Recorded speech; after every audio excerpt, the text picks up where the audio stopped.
Chapter 303. Shikai didn't answer Silen's question. He was only saying this to show his sincerity and because Silen was the new leader of Black Viper. All the previous leaders of Black Viper knew this, so Shikai didn't feel pressured to say it out loud. But he wouldn't let it get any deeper than that. This was the Shi family's secret. Seeing that Shikai wasn't going to answer, Silen changed the subject. Then do you know where your ancestors came from? Where is their home? Shikai continued to remain silent as if he didn't want to talk about it. But Silen guessed that Shikai probably didn't know the answer himself. If he did, he would have come up with another solution a long time ago instead of focusing on creating the original robots. Fine. Tell me, what do you want from me? Silen asked. Shikai finally spoke. Ever since our ancestors created the 5 origin robots, no more origin robots have appeared in the Shi family. No matter how hard our descendants have tried, even destroying 2 origin robots, they still haven't achieved the desired result. No matter how similar they are, they're not the origin robots that we're looking for. According to the records left behind by their predecessors, the brains of the 2 original robots used for research had a kind of complex in them, which was why their brain circuits were different from other robots. They were more like humans. No, it should be said that other than the mechanical shell, they were just like humans. They had their own independent and divergent thoughts, and they had developed their own unique personalities. We also know that the complex in the brain is very important, but we don't know its molecular formula. Sacrificing the 2 robots didn't give us any concrete information about the complex, so the records left behind are very limited. Silen hadn't noticed anything special about Sigma's brain structure. It seemed that the key to creating the original robots was to figure out the unknown complex. Is there no other way? Something like a substitute? We've searched for a lot of materials to replace that complex compound. Almost all the ancestors of the Shi family have been searching for the most suitable compound material, but no matter how similar it looks, it's not the original that we have in mind. I've seen the real original robot, and these are just defective products with a fancy outer shell. After thinking about it, in order to better let Silen understand the difference, Shikai gave an example.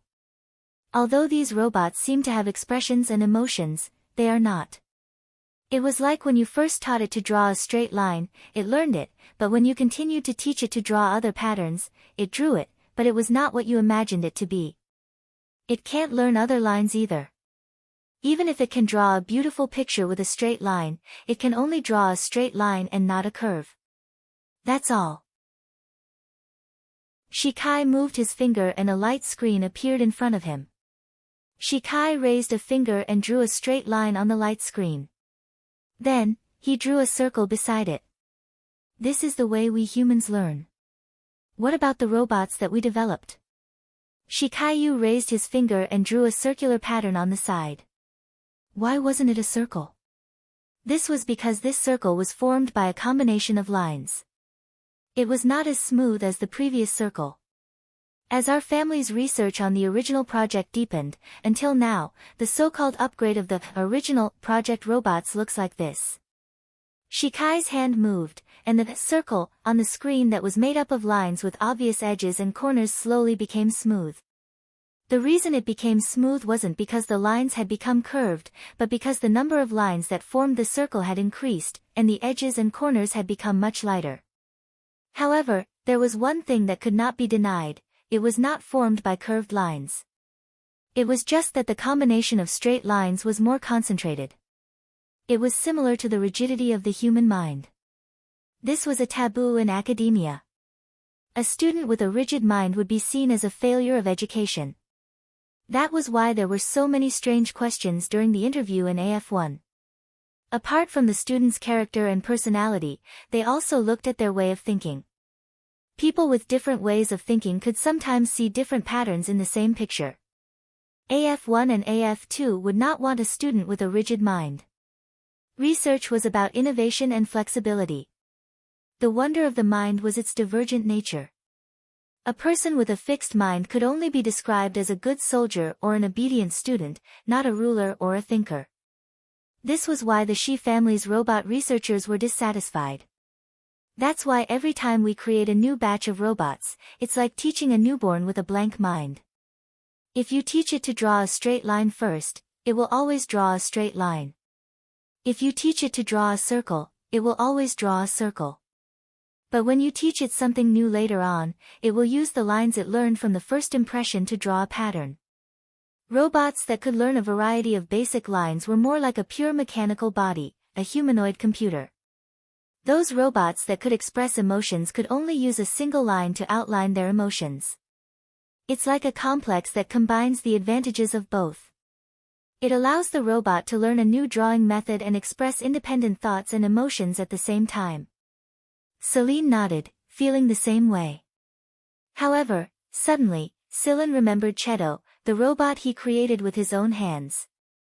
The robot's technology had absorbed the advantages of liquid core nuclear brain technology, but there were some modifications. Also, the substance used at the very end was the reason Cheto was able to succeed. Cheto was more like a combination of the two. It was just that it hadn't been long since he was created, so it hadn't learned much about human emotions and expressions yet. I wonder how they're doing right now. Shikai didn't disturb Celine when he saw that he was staring at the screen in a daze. He was thirsty after talking so much, so he beckoned the robot beside him to bring him a cup of tea to moisten his throat. Shikai waited for Celine's reaction while sipping his tea. If Black Viper and the others were right, and Celine's participation in the Origin project was going to take another step forward, then even a small step would be a rare development. After all, the Shi family's descendants had been carrying on their ancestors' experiments for so many years without much improvement. The robots that looked perfect to outsiders were nothing more than defective products to Shikai, and the progress they made was minimal. Hui Mao tilted its head and listened to Shikai's explanation with a blank look on its face. As a cyborg, it might not be able to understand the single and complex concepts Shikai was talking about, but it did understand one thing: these people didn't have the technology of their ancestors at all. If they didn't have the technology of their ancestors, they might not even know how to go there. If they didn't know how to return to the League of Stars, it meant that they would have to stay in this stupid empire forever. Meow, meow. Hui Mao glared at Shikai and asked in an unpleasant tone, "Doesn't that mean there are two other robots like Sigma?" Pft, cough, cough, cough, cough. Shikai choked on his tea and coughed so hard that he almost coughed his lungs out. Some of the tea even flowed out of his nose, but Shikai didn't even bother to wipe it away. He stared at Hui Mao and asked, "Www, who did you just say?" I just asked if there were two more robots like that." Celine wanted to laugh when he heard Hui Mao's answer. He moved his gaze away from the holographic screen and flicked Hui Mao's ear. Shikai wiped the water off his face with his sleeve and took a deep breath. He was serious, but he couldn't suppress his excitement. Even his voice was trembling. "You guys know about Sigma?" Hui Mao didn't answer. It knew it had let the cat out of the bag. It looked at Celine and saw that Celine wasn't angry, so it wagged its tail and closed its eyes, pretending to sleep. Shikai was now certain that both Celine and Hui Mao knew about Sigma, one of the 5 original robots. Celine definitely didn't get this information from Black Viper. No one other than the heirs of the Shi family knew about Sigma. Even the other members of the Shi family wouldn't know about it. That kind of information was a secret. The 5 original robots had always been the Shi family's secret. Many people were pessimistic about the fact that every successor of the Shi family had to create an original robot. After all, in their minds, a robot was just a robot. It was impossible for them to develop their own independent thinking and personality like humans. They obeyed the program and the final order, so how could they be independent? That was why people only told the Shi family that they were completing the original project. They didn't acknowledge the existence of the original robots. "Show me an original robot as proof." Shikai felt bitter. Not even a single one could be produced several hundred years ago. There was no information about the original robots in Black Viper's network, and if Celine had hacked into his private network, Shikai wouldn't have been oblivious. No one else would know about it. In fact, Other than a few special robots, no one else would know about it. Where is Sigma? For the first time ever, Shikai's hands were shaking. He didn't even tremble like this when he was completing a batch of experimental robots. Sillin shook his head. We can't find it. Just like you said, I also want to know the technology that your ancestors had. While speaking, Sillin stood up. Think about it carefully. There are some things that are better for both of us to be honest with each other. A secret will forever remain a secret even if it continues to be kept, and it will never see the light of day again. You can't ask for a secret to be kept and hope that someone else can answer it for you. I still have a mission, and I hope we can have a more sincere conversation after I'm done. Sillin didn't expect Shikai to spill the Shi family's secrets just like that. Shikai needed time to think about the so-called sincerity, and since Sillin had waited for so long, Sillin didn't mind waiting a bit longer. Only after Shikai had thought it through and explained everything to Sillin would he be able to make a better decision. Otherwise, both sides would be wasting time. You're leaving just like that? You're not going to ask any more questions? Huimao wasn't willing to give up. He thought he could get more useful information from Shikai, but he didn't expect to learn so little. Give him some time. He'll tell us more when the time comes. Huimao clenched his hands into fists. I wonder how Sigma will react if it hears its brothers were crippled. Something big must have happened back then. Sigma told me that his master brought a lot of people with him, but that doesn't seem to be the case from what I've heard so far. Whis nodded. Something big must have happened back then. Sillin and Huimao returned to the spaceplane and left the bastion. Shikai watched the spaceplane disappear into the distance. He stood in front of the giant monitor for a long time without saying a word. Then, he took out a necklace and pressed a button on it. The necklace projected an image of the 5 original robots. These 5 origin robots were the Shi family's most precious treasures. The necklace was the most valuable thing the Shi family's master had left behind. It recorded the lives of the 5 origin robots after they were born. Shikai looked at one of the robots and reached out to touch it. It was waving its arms around in circles. It was just a recording, after all. Shikai's finger penetrated the image and followed the movements of the robot that was being chased by 2 other robots. Sigma, other than giving Shikai some time to consider his offer, Celine had already received quite a number of messages on his communicator. It was just that Celine had been listening to Shikai all this time, so he didn't bother with them. They were all messages from Zhen Xingming and the others, especially Belle. There were a few missed notifications and messages from an unknown frequency. They were probably from the Firehawk Royals who wanted to express their gratitude to Sillin. If Sillin hadn't concocted the antidote to the zebra virus in time, the Firehawk consort would have been in grave danger. Sillin contacted Belle, and it turned out to be just as Sillin predicted. Belle promised to thank Sillin properly when he returned to the capital and congratulate Sillin for being accepted into the RAS as a student. It was a feat that many people were jealous of. Sillin was now a celebrity in the affiliated schools. Everyone knew that AF1 had an honorary scholar before he even graduated. Sillin, you might not know this, but some of the people around me who only know how to eat and shit are so jealous of you that their eyes turned red when they heard about your glorious feats. One of them had too much to drink, and when he saw your picture at the top of AF3's ranking, he said something like, "You're just an academic, aren't you? If you run into space robbers without the protection of the military, you'll only get shot." When Gaga found out about it, he beat him up so badly that not even a pig would recognize him. He's just jealous of you. He's just as good as you.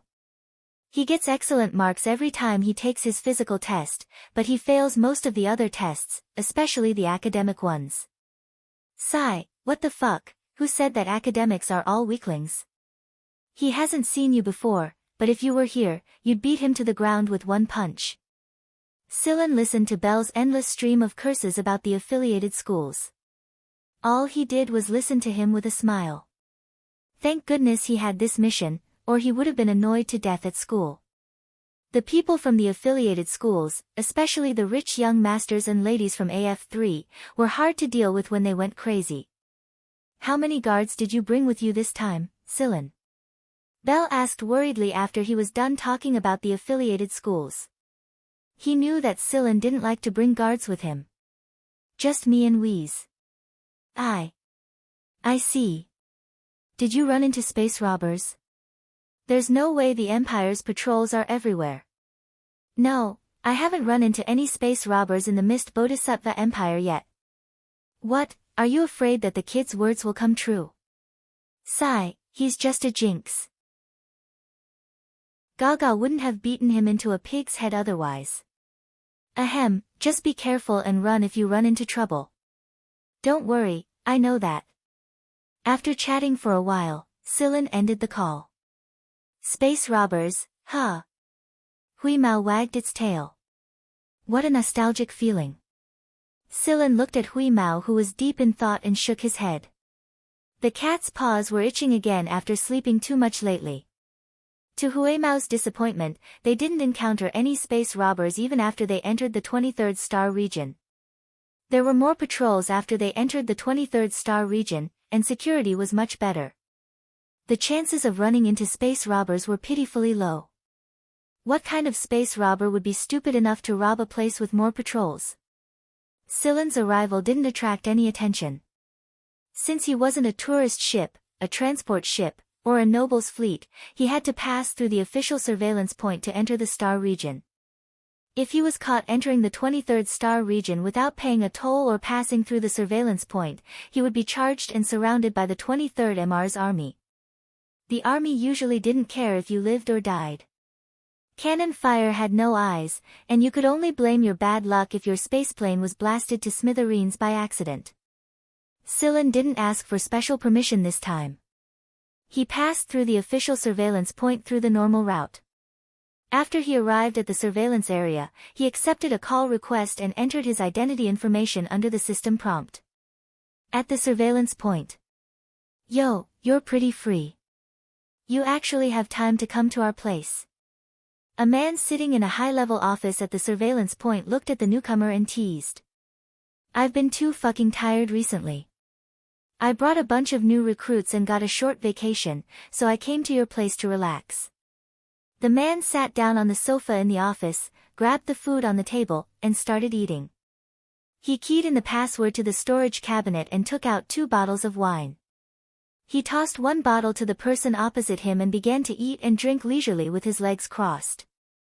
As the two were talking, the communicator of the person sitting in front of the workbench rang. "Boss, we found a strange spaceplane." As he spoke, the image and information of the pilot were sent over. The person sitting at the desk didn't hide it from the person sitting on the sofa and directly put the image together. As soon as he saw the identity information, the person sitting on the sofa stood up. "Fuck, why is this kid here?" Chapter 304. Most of the people in the monitoring station area were transferred from the military. Just now, a retired soldier had scanned the area on a whim with the military scanning equipment. This kind of scanning equipment would estimate the overall combat power of every spaceship, starship, and transport ship, especially the defense equipment and weapon peripheral systems. As soon as they scanned, they found the data of Silen's spaceship. It almost blinded their eyes. Looking at the final estimated data, those who did not know would think that it was an analysis of the combined combat power of a fleet. If it was a noble's emblem, everyone wouldn't be so surprised. After all, the upper nobles also had such flying equipment. However, the problem was that the noble's emblem wasn't shown during identity verification, and the aircraft was a small one. He was neither a noble nor an important person. He seemed to have a mediocre background, and he was a young man. This was worth considering. Of course, no one would stop Silen because of this. After all, they were just curious as to whether or not he had violated any regulations. It was boring and mentally exhausting to do the same work every day, and they needed something new to refresh themselves. Moreover, the station chief had specifically told them to report it. "You know him?" The person in front of the desk asked when he saw that his old friend knew this guy. Yes, strange. What is this guy doing in the 23-star regions? People from your circle. He was referring to the noble circle. Not exactly. What do you mean not exactly? Hey, Tuo-sen, do you have to beat around the bush like this? Who is this kid? Is he a noble or not? The two were old comrades. However, the man had retired from the military to recuperate because of his injuries. After he recovered, he did not return to the military and was transferred to this monitoring station area to do a leisurely job. Tuo-sen would sometimes come to visit him and steal some snacks. Otherwise, how could he even know the password to the storage cabinet? Tuo-sen put down the bottle. Tell your men that I want to communicate with that kid. The man looked at Tuo-sen suspiciously, but he did not say much and ordered his men to connect. At this moment, Silen did not mind being scanned by the scanning equipment. He was not on a secret mission anyway. He was open and above board, and he was not afraid of suspicion. However, before he could fly the spaceship out of this monitoring area, he received a communication request from the monitoring station. Silen did not refuse. He clicked on the connection, and a familiar face appeared on the screen. Nahachi Tosen. Oh, he should be called Lieutenant Colonel Nahachi Tosen now. On his way here, Silen had seen some current information about the 23rd star region. There were a few familiar faces that he paid special attention to, and he also learned about Nuhak Tosen, an old acquaintance he had met at Baron Bader Academy. When he and Bell first met Tuo-sen in Baron Bader, Tuo-sen was still a major, but he was promoted to lieutenant colonel so quickly. Even though he had a noble background, the main reason was his own ability. As expected of a member of the Nahachi family, one of the military giants. Seeing that Silen could still recognize him, Tuo-sen cut to the chase. I'm at the monitoring station now.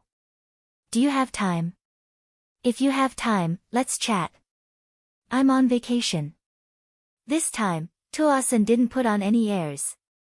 If Silen needed any help in the 23rd star field, then he would also lend a hand. Sure. Since there was still time, Silen did not refuse. He turned the spaceplane and flew directly to the main monitoring station Tuo-sen mentioned. Since Silen had already been informed, he was not stopped from entering the monitoring station. After a routine inspection, Silen was allowed to enter. Long time no see, Silen. Tuo-sen was very polite. He did not ask anyone to lead the way, but came himself.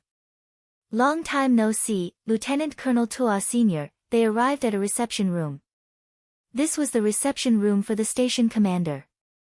Tuo-sen brought Silen directly to this reception room, where the station commander was already sitting. Let me introduce you. This is Zhu Ming, the station commander and a former comrade of mine. Zhu Ming, this is Silen. Zhu Ming raised an eyebrow and looked at Tuo-senator. That's it. Just a name, no other introduction. Zhu Ming was quite polite to Silen. Although Tuo-sen did not introduce him too much, he was not as dull as he was when he first joined the army. How could someone who could be treated like this by Tuo-sen be of low status? AF1 is on vacation now. Tuo-sen asked Silen. His younger brother, Briles, was in AF3, so he would naturally pay attention to what was happening in the affiliated schools. He knew that there should be a period of relaxation after the first phase of testing. Not long ago, the zebra virus made everyone panic. However, there were no cases in the 23rd star region, which was at the edge of the region. Before the virus spread, it was already over. Therefore, other than some people who paid special attention to this area, other people's understanding of the zebra virus was just a joke. The 23rd military region also received limited orders at the time. They only increased the intensity of the testing, and not long after, they heard that the drug was out. Therefore, Tuo-sen did not know that Silen had done so many things. Zhu Ming was surprised to hear that Silen was from AF1. He was not very knowledgeable, but he knew about the famous affiliated schools of the Empire, not to mention that Tuo-sen often talked about his good-for-nothing younger brother in AF3. Therefore, Zhu Ming knew very well that Silen was a person with real knowledge. Most of the students in AF3 were from noble families, and people of high status could go there just by saying hello. However, AF1 and AF2 were places where even princes couldn't do anything special.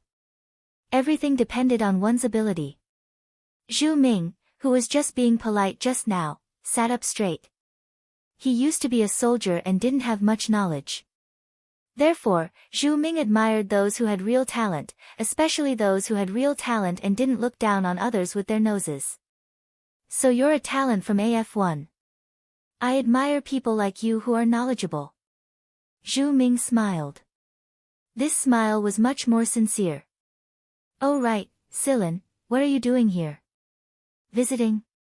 Tuosen had investigated Silen before, so he knew about old Chang's situation. That's one of them. I'm here with a mission from my teacher. Tuosen looked understanding. He had heard that people from AF1 usually did not attend classes or complete missions from their teacher. Do you need any help? Not at the moment. My teacher said someone has already made arrangements here. Just contact them when the time comes. Good. If there's anything you need help with, just let me know. I'm still free during the holidays. Don't complain if you miss this opportunity, Tuosen said with a smile. The three of them talked about the recent events in the 23rd star region. Tuosen would not divulge anything related to the military, so he could only talk about the star region. As they talked about the famous San Colombo Advanced Education School in the 23rd star region. San Colombo Advanced Education School had never been ranked in the top 3 in the past 100 years, and it was once the top school in the 23rd star region. Oh right, I heard that San Colombo invited someone from the RAS to give a talk. San Colombo Advanced Education School is going to be popular again this year, Zhu Ming said. Oh. I've never heard of that. Tuosen had been busy all this time, so he did not have much time to pay attention to it. Only Zhu Ming, who had nothing better to do, would pay attention to it. Silen, do you know who's coming this time? What's the topic? Zhu Ming looked expectantly at Silen. It was rare for the RAS to announce a topic in advance, and this wasn't something the military could easily find out. Ahem, well, we haven't decided on the topic yet. It wasn't that Silen wanted to keep it a secret, but he really wasn't sure. He had prepared a couple of topics, but Guan Feng told him that it was fine. He just needed to choose the one that interested the most based on the situation. Therefore, Silen thought that he would investigate the topic himself before making a decision. Zhu Ming's eyes lit up at first. If Silen knew this kind of convenient information, then he must know a lot more. Which department of the Royal Academy of Sciences are they from? Who is it? Zhu Ming had always admired the RAS. He didn't think that he was very knowledgeable, but he hoped that he could learn more from the RAS so that he could teach his children more things in the future. He didn't want to be a boorish man in an elite uniform. If he couldn't stay in the military, he might as well learn more about other things. The older a person grew, the more they wanted to learn. Who is it? Silen rubbed his head, chuckled and pointed at himself. You flatter me. I'm still far from it. Both Tuosen and Zhu Ming's faces twitched at the same time. Zhu Ming didn't move for a long time. Is this a scam? Zhu Ming's image of a white-haired, scholarly man whose every word and action exuded wisdom and accomplishment was gone. Gone. Tuosen was just as surprised. Most of the RAS students were middle-aged, and there were a few freaks who had graduated from AF1 and AF2 who had gone there straight away. However, he didn't think that Silen would be the one who was invited. When did you join the RAS? Tuosen asked. Not long ago. My mentor sent me here to give a lecture in his place.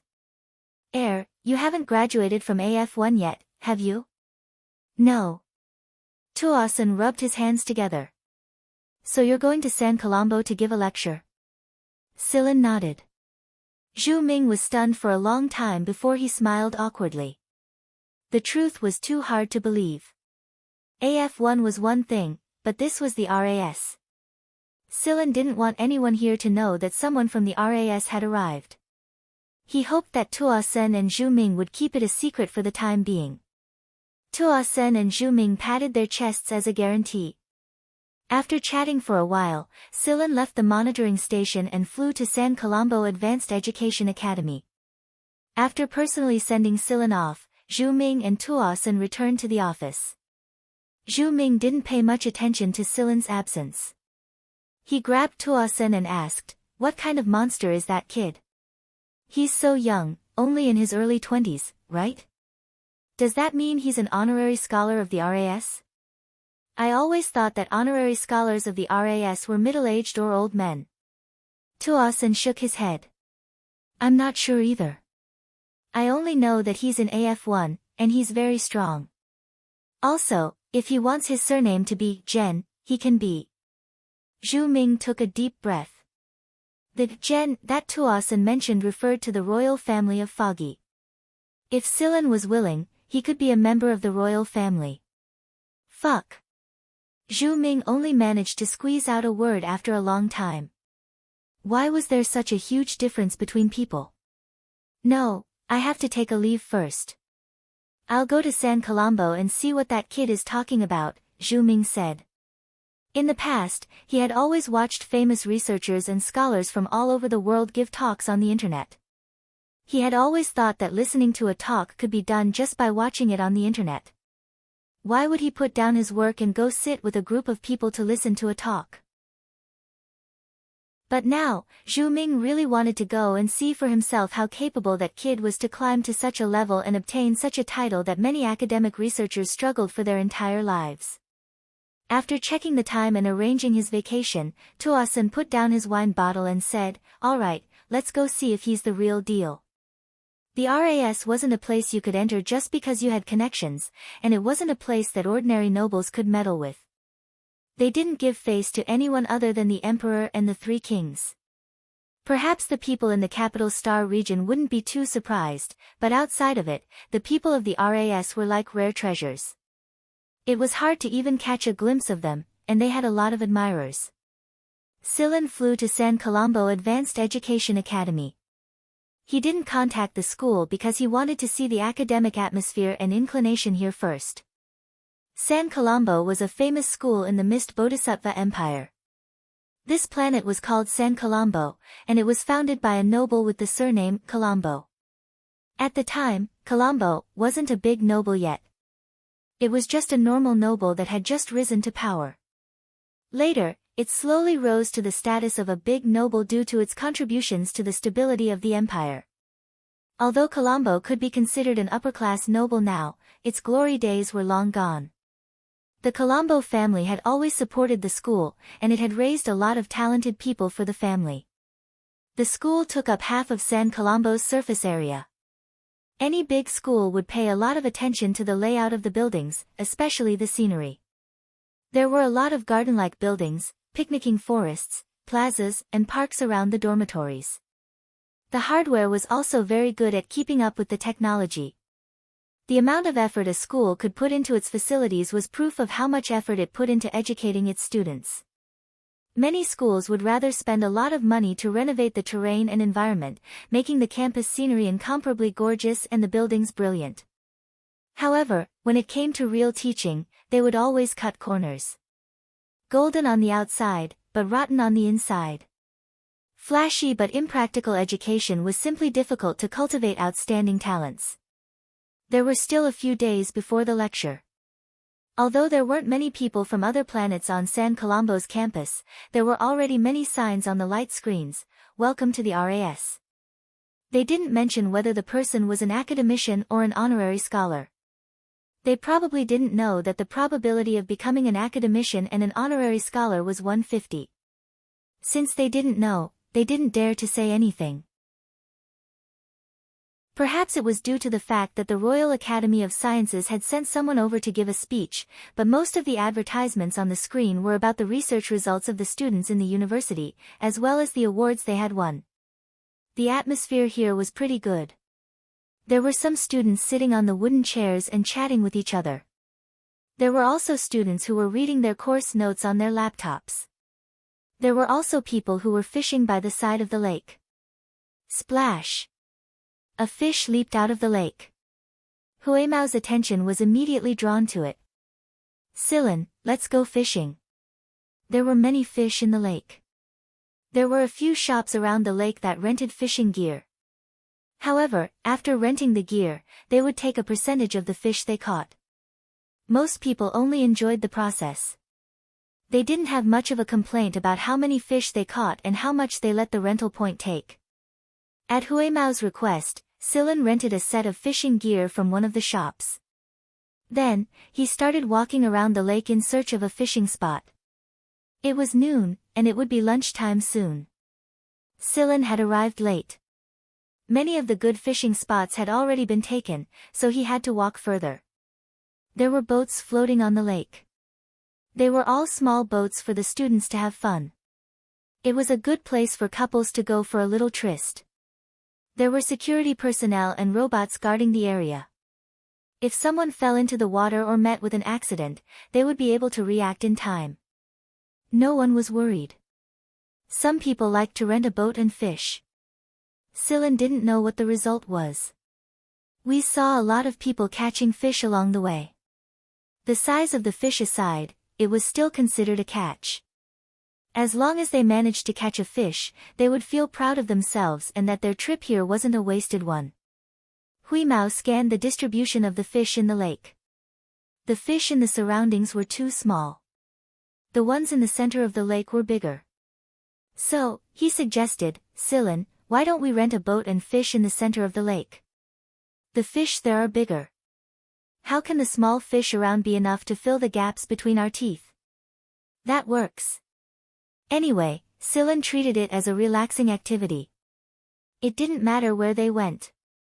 Since Huimao suggested it, they would go to the center of the lake. They rented a small boat. When it was rented, it didn't look like a boat. It looked like a door, but after it was unfolded, it looked like a boat. The robot helped Silen send the boat to the other side of the lake. After paying the robot for the service, Silen and Weiss jumped onto the boat, turned on the navigation system, adjusted the boat's speed, and popped out a canopy. While he was at it, he unfolded 2 folding chairs and sat there, staring leisurely at the lake. Fishing trained patience, but Huimao obviously wasn't patient when it came to fishing. The fishing gear was too troublesome. After playing for a while, he jumped into the lake to catch fish. He even chased the fish living at the bottom of the lake up, causing people to appear around him with nets to catch the fish. Not far away, a few boats carrying students also let out cries of surprise. The boat moved automatically, and Silen got closer and closer to them. When he got closer, some students greeted Silen. Silen just smiled and responded. It seemed that they treated him as a student here. Chapter 305. After the students and Silen smiled and waved the fish in their hands, the boats of both parties staggered. Weiss had chased the shoals of fish at the bottom of the lake all over the place. Naturally, a lot of people on the shore had noticed the movement of the shoals, and many of them had carried portable scanners with them. There were also some people who liked to use scanners to observe the distribution of the shoals of fish in the lake so that they could place their bait better. But now, they were using nets to cast the bait instead of fishing rods. Most people fishing was just for fun and to pass the time. However, when they encountered such a good opportunity, they wouldn't let it go. Those who didn't have nets immediately called over robots to buy small nets. There were also children with scanners tugging at the sleeves of adults and shouting where a big fish had just gone. Silen didn't use a net. He continued to fish with a fishing rod and didn't join in the fun. In fact, when the fish in the lake were frightened and chaotic, fishing like this wouldn't attract any fish at all. Silen didn't really plan to go fishing. He didn't know how many fish Huimao had eaten in the lake. No matter what, he was still taking advantage of the situation. Silen's boat gradually came to a shallow area. There were many stones here, but there weren't any big fish. It was also far from the boulevard, and usually, there weren't many people here. When he looked over, Silen saw a guy lying on a big rock, basking in the sun. Silen put down his fishing rod, took out a net, and stopped the boat. He didn't let the boat get too close to the rock, which would make it easy for the guy to escape. After adjusting the rope on the net, he looked at the target and threw it quickly. Once the net reached the target, it automatically closed, and the guy who was about to jump into the water to escape was firmly trapped inside. He pressed the button in his hand, and the rope was retracted. Soon, Silen held the net that trapped the target in his hand. This guy was nearly half a meter long and was very heavy. It was a big turtle. There were some golden patterns on the back of this turtle. It was a mutated species of ordinary turtle. Many people liked to raise this kind of turtle. The small traders said that this kind of turtle symbolized wealth, or else it wouldn't be so popular. There were many modified species created by genetic engineering, but there were very few natural species. However, the natural species looked domineering. Although they would run away when they saw people, when you really caught them, they would stare at you with their eyes wide open, and their limbs would keep waving. The mutated mouth with a hard horn would bite down as long as there was an opportunity, unlike other tortoises that retracted their head, limbs, and tail into the shell. Silen hadn't done too much research on this type of turtle, and he had only occasionally seen some introductions in an aquatic pet magazine. Looking at the golden threads on the turtle's back, he heard that it was possible to determine a golden silk turtle's age based on the golden thread patterns on its back. Silen looked. The golden patterns combined with the patterns on the turtle's back were not bad, but he didn't know how to tell the age of the turtle. Silen knocked on the turtle's shell. Sure enough, the shell of a naturally bred golden thread turtle was hard. This knock also angered the golden thread turtle. Its mouth with curved hooks bit the net that tied it up twice. If the net was not firm and replaced with a normal fishing net, it would have been bitten through. Looking at the golden thread turtle, which was kicking its limbs and staring at him, Silen didn't untie the net. Instead, he threw the golden thread turtle on the boat with the net attached. There were two strange-looking small fish in the fish bucket. Huimao had thrown them up. If the golden thread turtle was placed together with the two small fish, the fish would probably enter the golden thread turtle's stomach in less than 5 seconds. Although he didn't catch any fish, it was still a big gain to catch this big guy. According to the introduction in the pet magazine, the price of a golden thread turtle that was not even half the size of the one in his hand had reached 5 digits. In this case, the turtle in his hand was worth several buckets of fish. Huimao caught a round of fish at the bottom of the lake and returned to the boat. He shook his hair and saw the struggling golden thread turtle that Silen had placed upside down on the boat. We circled around the golden thread tortoise and slapped it with its paw. The golden thread tortoise bit its paw when it tried to slap the tortoise's head, but Wiz wasn't afraid at all. Even this kind of thing would have a hard time biting through its paw. Therefore, Huimao raised his claws with interest and looked at the guy that refused to let go. He said to Silen, "Did you catch this turtle?" "I just caught it with the net over there." Silen pointed to the shallow water with his chin. Huimao sniffed the golden thread turtle. "Doesn't seem to be very tasty." "I don't know if it's tasty, but the price of this guy is definitely not less than 5 buckets of fish." Hearing that this guy was worth so much, Huimao was happy. That's good. For the rest of the time, Huimao didn't care about the fish in the lake anymore. He stayed on the boat and played with the golden thread turtle. "Hey, Silen, look at the patterns on the turtle's shell. They are flashing." Silen looked over. He didn't notice it at first, but now he noticed that the golden threads on the turtle's back were flashing. When they were at their brightest, they were like sunlight. "It is absorbing solar energy," Huimao said after looking carefully for a while. It was exhausted from struggling, so it was using the golden threads to absorb energy to replenish itself. This mutated species is quite special. After playing for a while, Silen let the boat sail back. Because many people had caught fish today, people could be seen talking and laughing everywhere. Whether it was the anglers or the owners of fishing gear rentals, they were all happily talking about the interesting things that happened today. When Silen arrived, many people had returned their fishing gear and boats. After settling the interest, some left, while those who stayed gathered together to talk. Someone saw that there were two strange-looking fish in Silen's bucket. The locals could recognize these two kinds of fish. They were both ferocious fish, but they tasted good.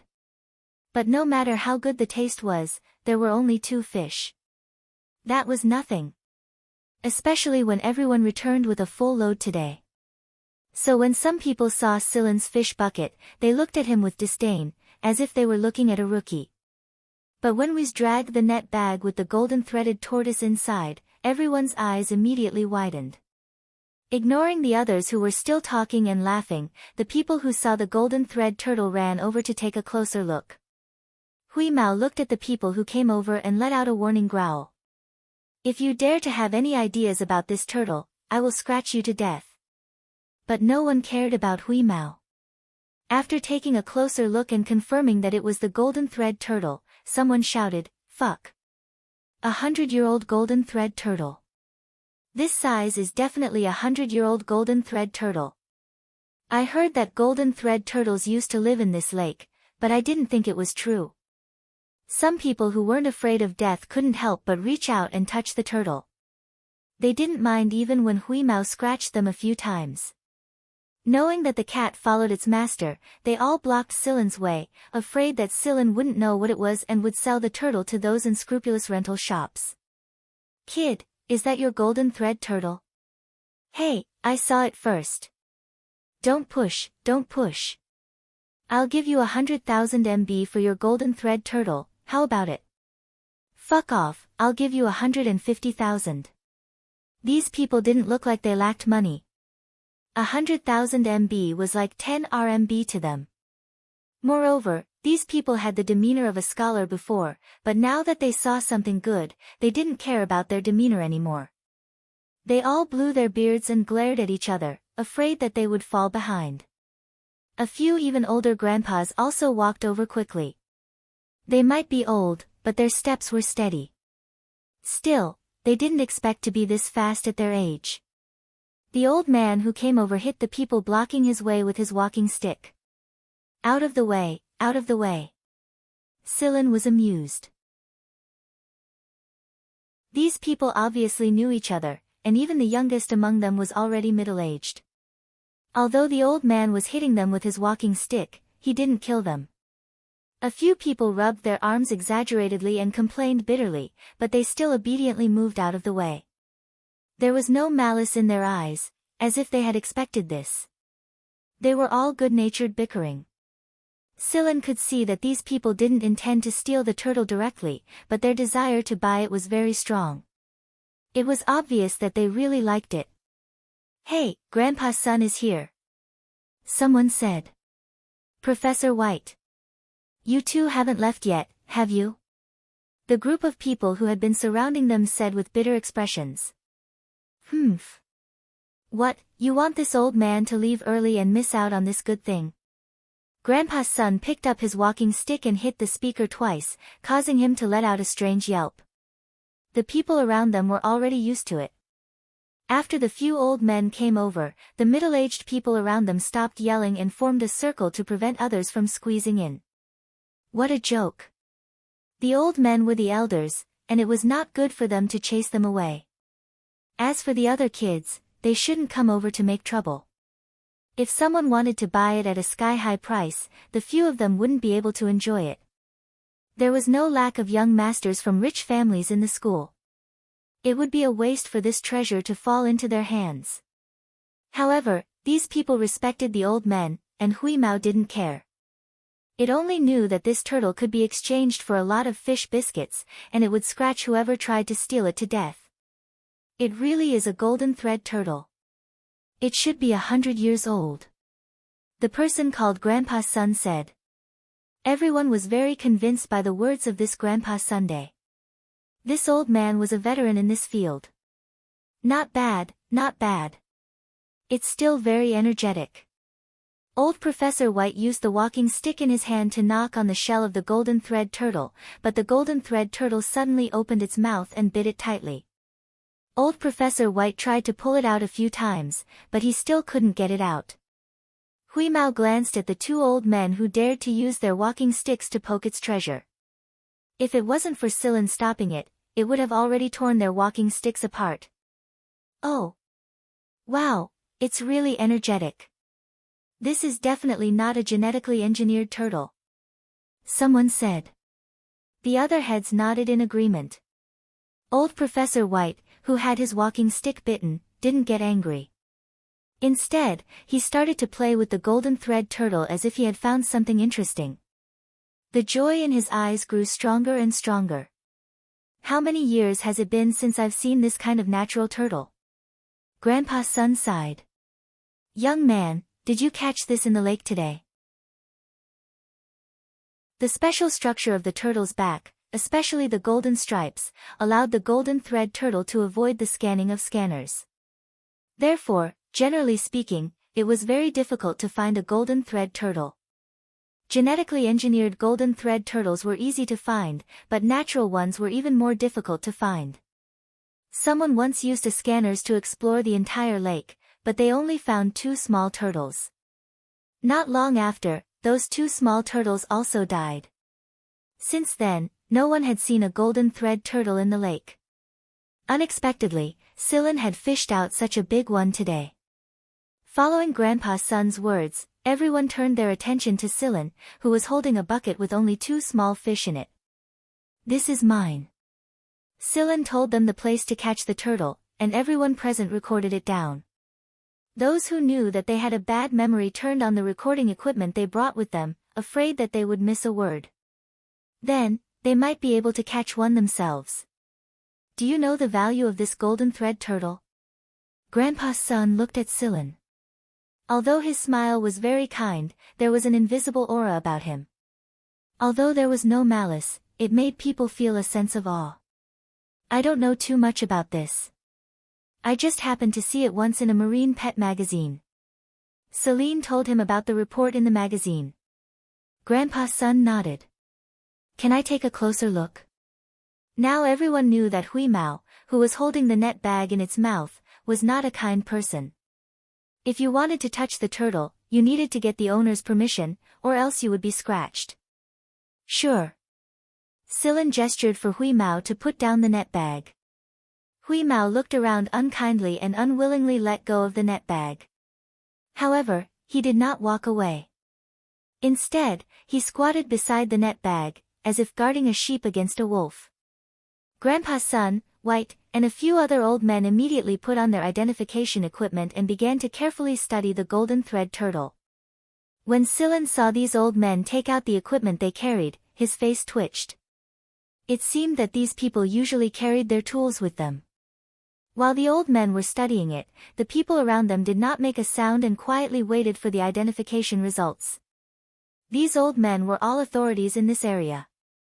When they said the results, everyone would have an idea, so they waited nervously for the identification results. Silen looked at the people around him who were so nervous that it was like they were waiting for the results of a large-scale examination. He found it a little funny. Hui Mao watched as these old men took out all kinds of strange tools and turned the golden thread turtle over and over. He swung his tail impatiently. Finally, Grandpa's son was the first to stand up. Although he was a little tired, his eyes were full of excitement.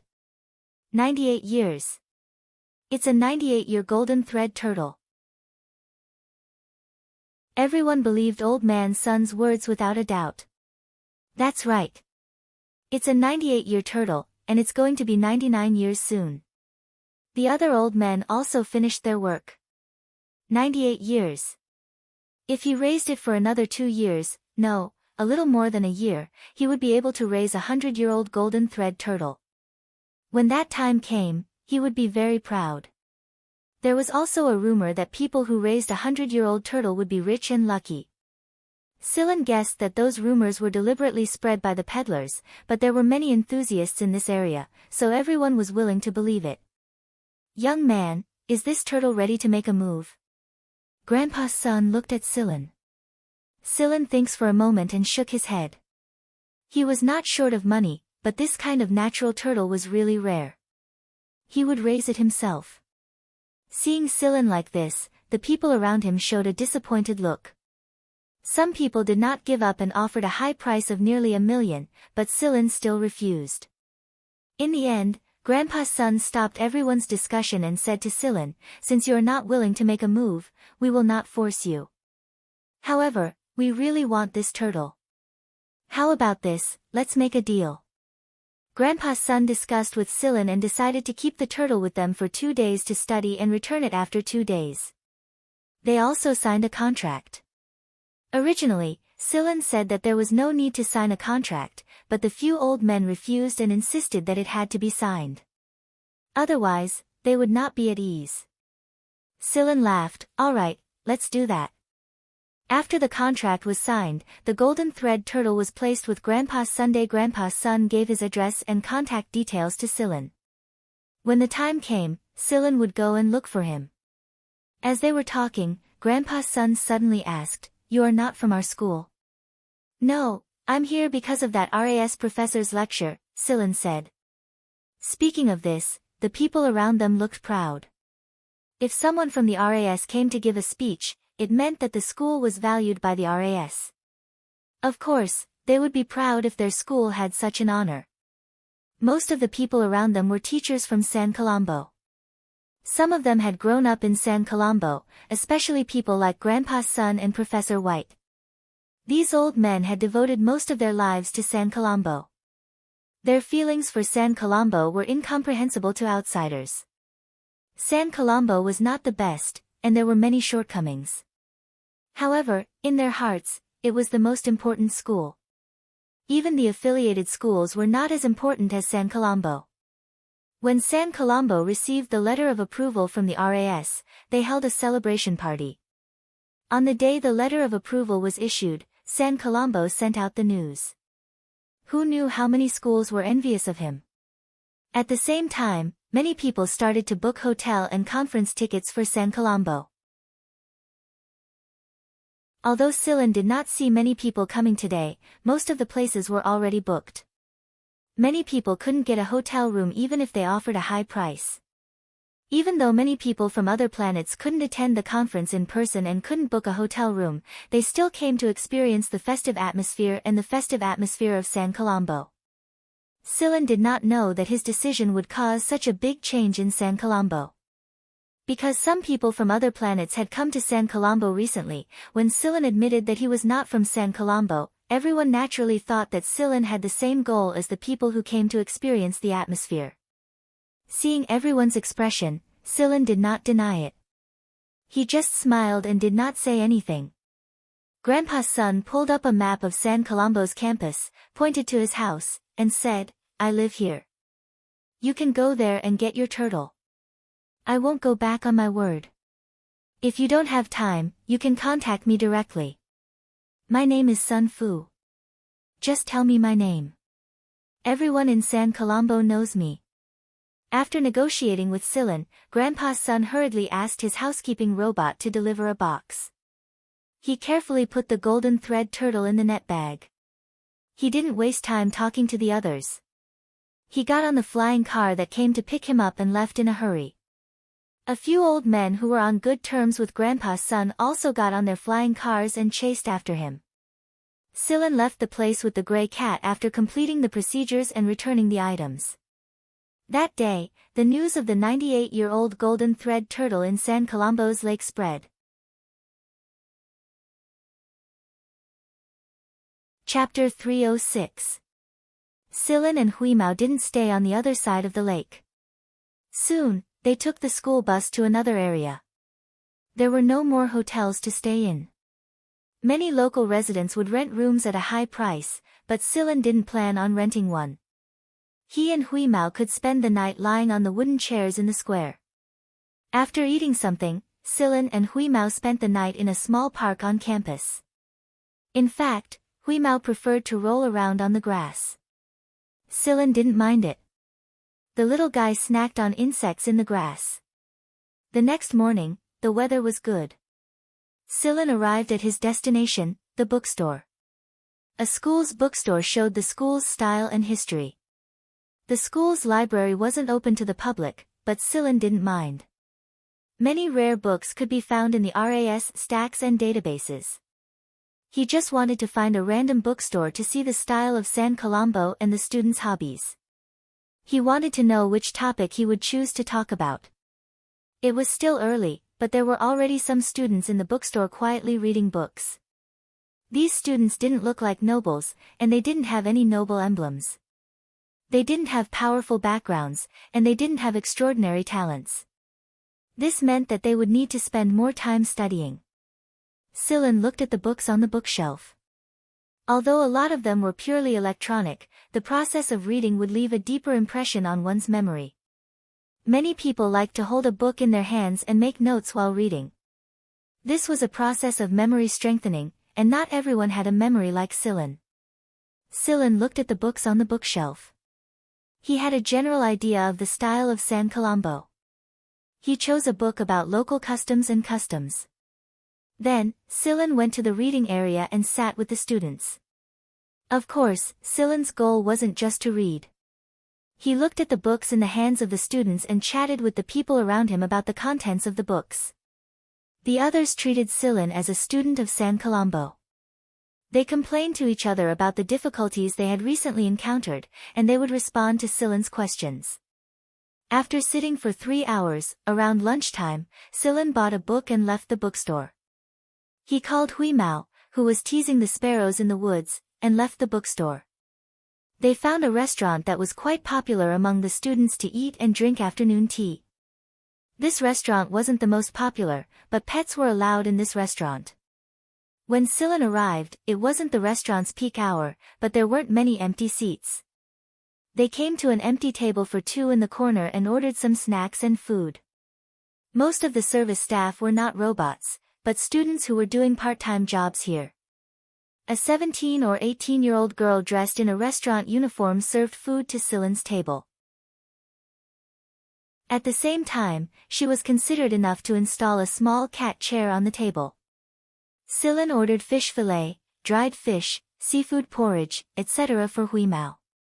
This restaurant's fish steak was pretty good, and it was also one of the most popular dishes. Smack! A piece of fish steak fell into the bowl of a guy who was bragging to someone at a table. There were 7 or 8 people at that table, both men and women. The guy who was bragging felt that he had lost face in front of his female classmates. How dare someone pick a fish steak into his bowl? This was outrageous. Whose fish steak is it? That person stood up and looked around, but no one paid attention to him, and no one said anything. After all, many tables had ordered fish steaks, and a few tables were occupied by children. No one could tell which table had been chosen by that person. Seeing that the beautiful girls around him were still laughing with their hands over their mouths, the guy was so angry that his face turned green. He called the waiter over and asked to see the surveillance video. After a while, the waiter took out the surveillance footage for them to see, probably because he was worried about that person's identity. However, strangely enough, there was nothing suspicious on it at all. Then, the fish steak suddenly fell into his bowl. The guy was still grumbling, but he couldn't find anything suspicious. In the end, he had to give up. Silen stared at the gray cat who was earnestly licking the seafood porridge in front of him. The fellow's ears were perked up and facing the direction of the table, and there was not a single piece of fish left on the plate. Just now, this guy had accidentally thrown the fish steak out of his mouth when he was using his claws to fork it. However, the restaurant's surveillance video was nothing in front of Hui Mao, so it was impossible to find the truth from the video. Silen held a cup of tea in his hand, and as he drank, he read the book he had bought. At this moment, a few more people walked into the dining hall. Celine looked over as if she sensed something. Oh, it's an old acquaintance again. Sensing Silen's gaze, the other person also looked over. Big bro Silen. It was Chang Little Four. Although Chang Little Four's current school wasn't San Colombo, it wasn't any worse. This time, he had heard that San Colombo had invited someone from the RAS to give a lecture, so he had dropped what he was doing and come with his classmates. When he saw Silen, Chang Little Four greeted his classmates and walked over to Silen. He didn't know too much about Silan. He knew that Silan had run into Linani at Uliganuo's cousin's wedding, but Linani didn't tell him too much about it because Silan had instructed her not to. All she knew was that Silan was currently at AF1. Hello, Wheeze. Chang Little 4 had become more cheerful and confident. Although he still had a young face, he had matured a lot. To be able to enter an advanced education school at such a young age, his abilities couldn't be ignored. Hui Mao raised his head and looked at him. He shook his beard to show that he understood, then continued to lick his seafood porridge. Silan pulled out another chair for Chang Little 4 to sit in. He hadn't expected to run into Chang Little 4 here. Big bro Silan, what are you doing here? I heard from Linani. AF1, you're my idol. Chang Little 4's eyes sparkled. I had some business to attend to. I'll stay in San Colombo for a few days for the lecture, then I'll come visit you guys, Silan replied with a smile. Chang Little 4 didn't think too much about it. He didn't even think that Silan would be here to give a lecture. My classmates and I are also here to listen to the lecture, but we booked a hotel in advance. Otherwise, we'd be sleeping in the park by now. We slept in the park last night, Hui Mao raised his head and said without the slightest bit of embarrassment. Ahem, big bro Silan, why don't you come with us? We have a lot of people, so we can squeeze a bit to get a seat. It's only a few days anyway. Besides, we'll only be sleeping at night. It's fine, don't worry about me. If I really need it, I can find a place no matter what. Chang Little 4 thought about it. He had never heard of anyone in AF1 worrying about this. Besides, there weren't any poor students in AF1. Many people knew about the treatment of affiliated schools, and the most enviable of all was their treatment. We'll go to San Colombo's Thousand Flower Garden after dinner. Big bro Silan, do you want to come with us later? Chang Little 4 asked expectantly. Thousand Flower Garden was one of San Colombo's most famous scenic spots. Everyone who came to San Colombo would visit a few of the city's most famous scenic spots. Otherwise, it would be a shame. Since he didn't have much to do, Silan agreed. Chang Little 4's classmates ranged from 12 to 13 years old to nearly 20 years old. It wasn't unusual. It was common to see such things in advanced education schools. At first, Chang Little 4's classmates looked down on Silan. After all, Silan wasn't wearing a noble emblem, and Silan was a bit older than Chang Little 4. They were both in advanced education schools, but one was in his 20s, while the other was in his teens. Everyone thought that Silan's abilities were mediocre. However, when they heard that Silan was from AF1, their attitudes immediately changed. Some admired him, some envied him, and some were jealous. But Silan didn't bother to argue with them. As they were talking, Chang Little 4's communicator rang. After a while, Chang Little 4 said to everyone, "They're here. Let's go." They Chang Little 4 mentioned were from the same school as him. The one who had just spoken to him was Linani. Most of the people in San Colombo's Thousand Flower Garden were outsiders. It was likely that the people from the same school had already seen this place countless times. Little 4. As soon as Chang Little 4 and the others got out of the car and entered Thousand Flower Garden, someone hurried over. It was none other than Linani. She wasn't dressed in extravagant clothes, but her fresh appearance and pretty face were enough to attract a lot of people. Even though she was just a little girl, the family emblem she wore was enough to attract a lot of attention. However, she was a noble, so they couldn't act too rashly. Linani, who was waiting at the entrance, was annoyed by the few people who were trying to strike up a conversation with her. When she saw Chang 4 and the others get out of the car, she ignored them and picked up her floral dress as she strode towards them. "Who's that guy?" There was a group of people not far away. One of them had just put on his noble emblem and was about to approach Linani, but Linani's overly courteous demeanor was completely gone. She ran over to him with a smile. "I'm afraid you guys don't know this, but that kid in front of us is the one Linani flirted with despite his noble status. He's just a commoner, and Linani really doesn't care about her status. I can't believe a noble like her is so infatuated with that kid that she's forgotten her own name, said Sharapova. Oh, Sharapova, you're not saying sour grapes, are you? Said another noble lady sarcastically. Sharapova's expression froze for a moment, then turned into one of disdain. No way. How can nobles like that commoner?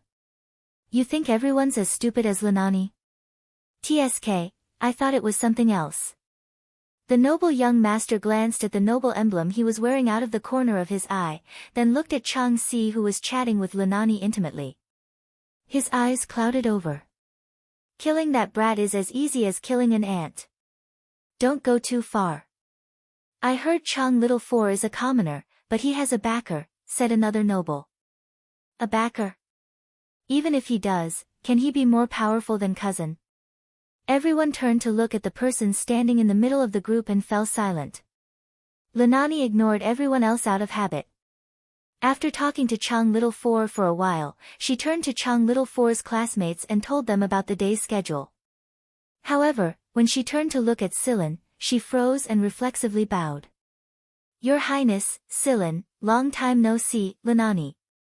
Silan stopped Linani before she could finish her bow. Not far away, the group was discussing how to teach Chang Little Four a lesson when the person in the middle saw Linani's movement. He stopped twirling his cup and asked in a low voice, Who's that? The people around them said they didn't know, but Sharapova thought for a moment and remembered. He's Chang Little Four's brother or something. He used to visit Chang Little Four at school. She suddenly remembered something horrifying and paled. Tisk, he's just a commoner. The noble young master swallowed the rest of his words when his cousin, who was standing in the middle, glared at him. Continue, Sharapova. Say what you know. Thomas didn't even look at the others. He kept his eyes on the people at the entrance of Myriad Flower View Garden.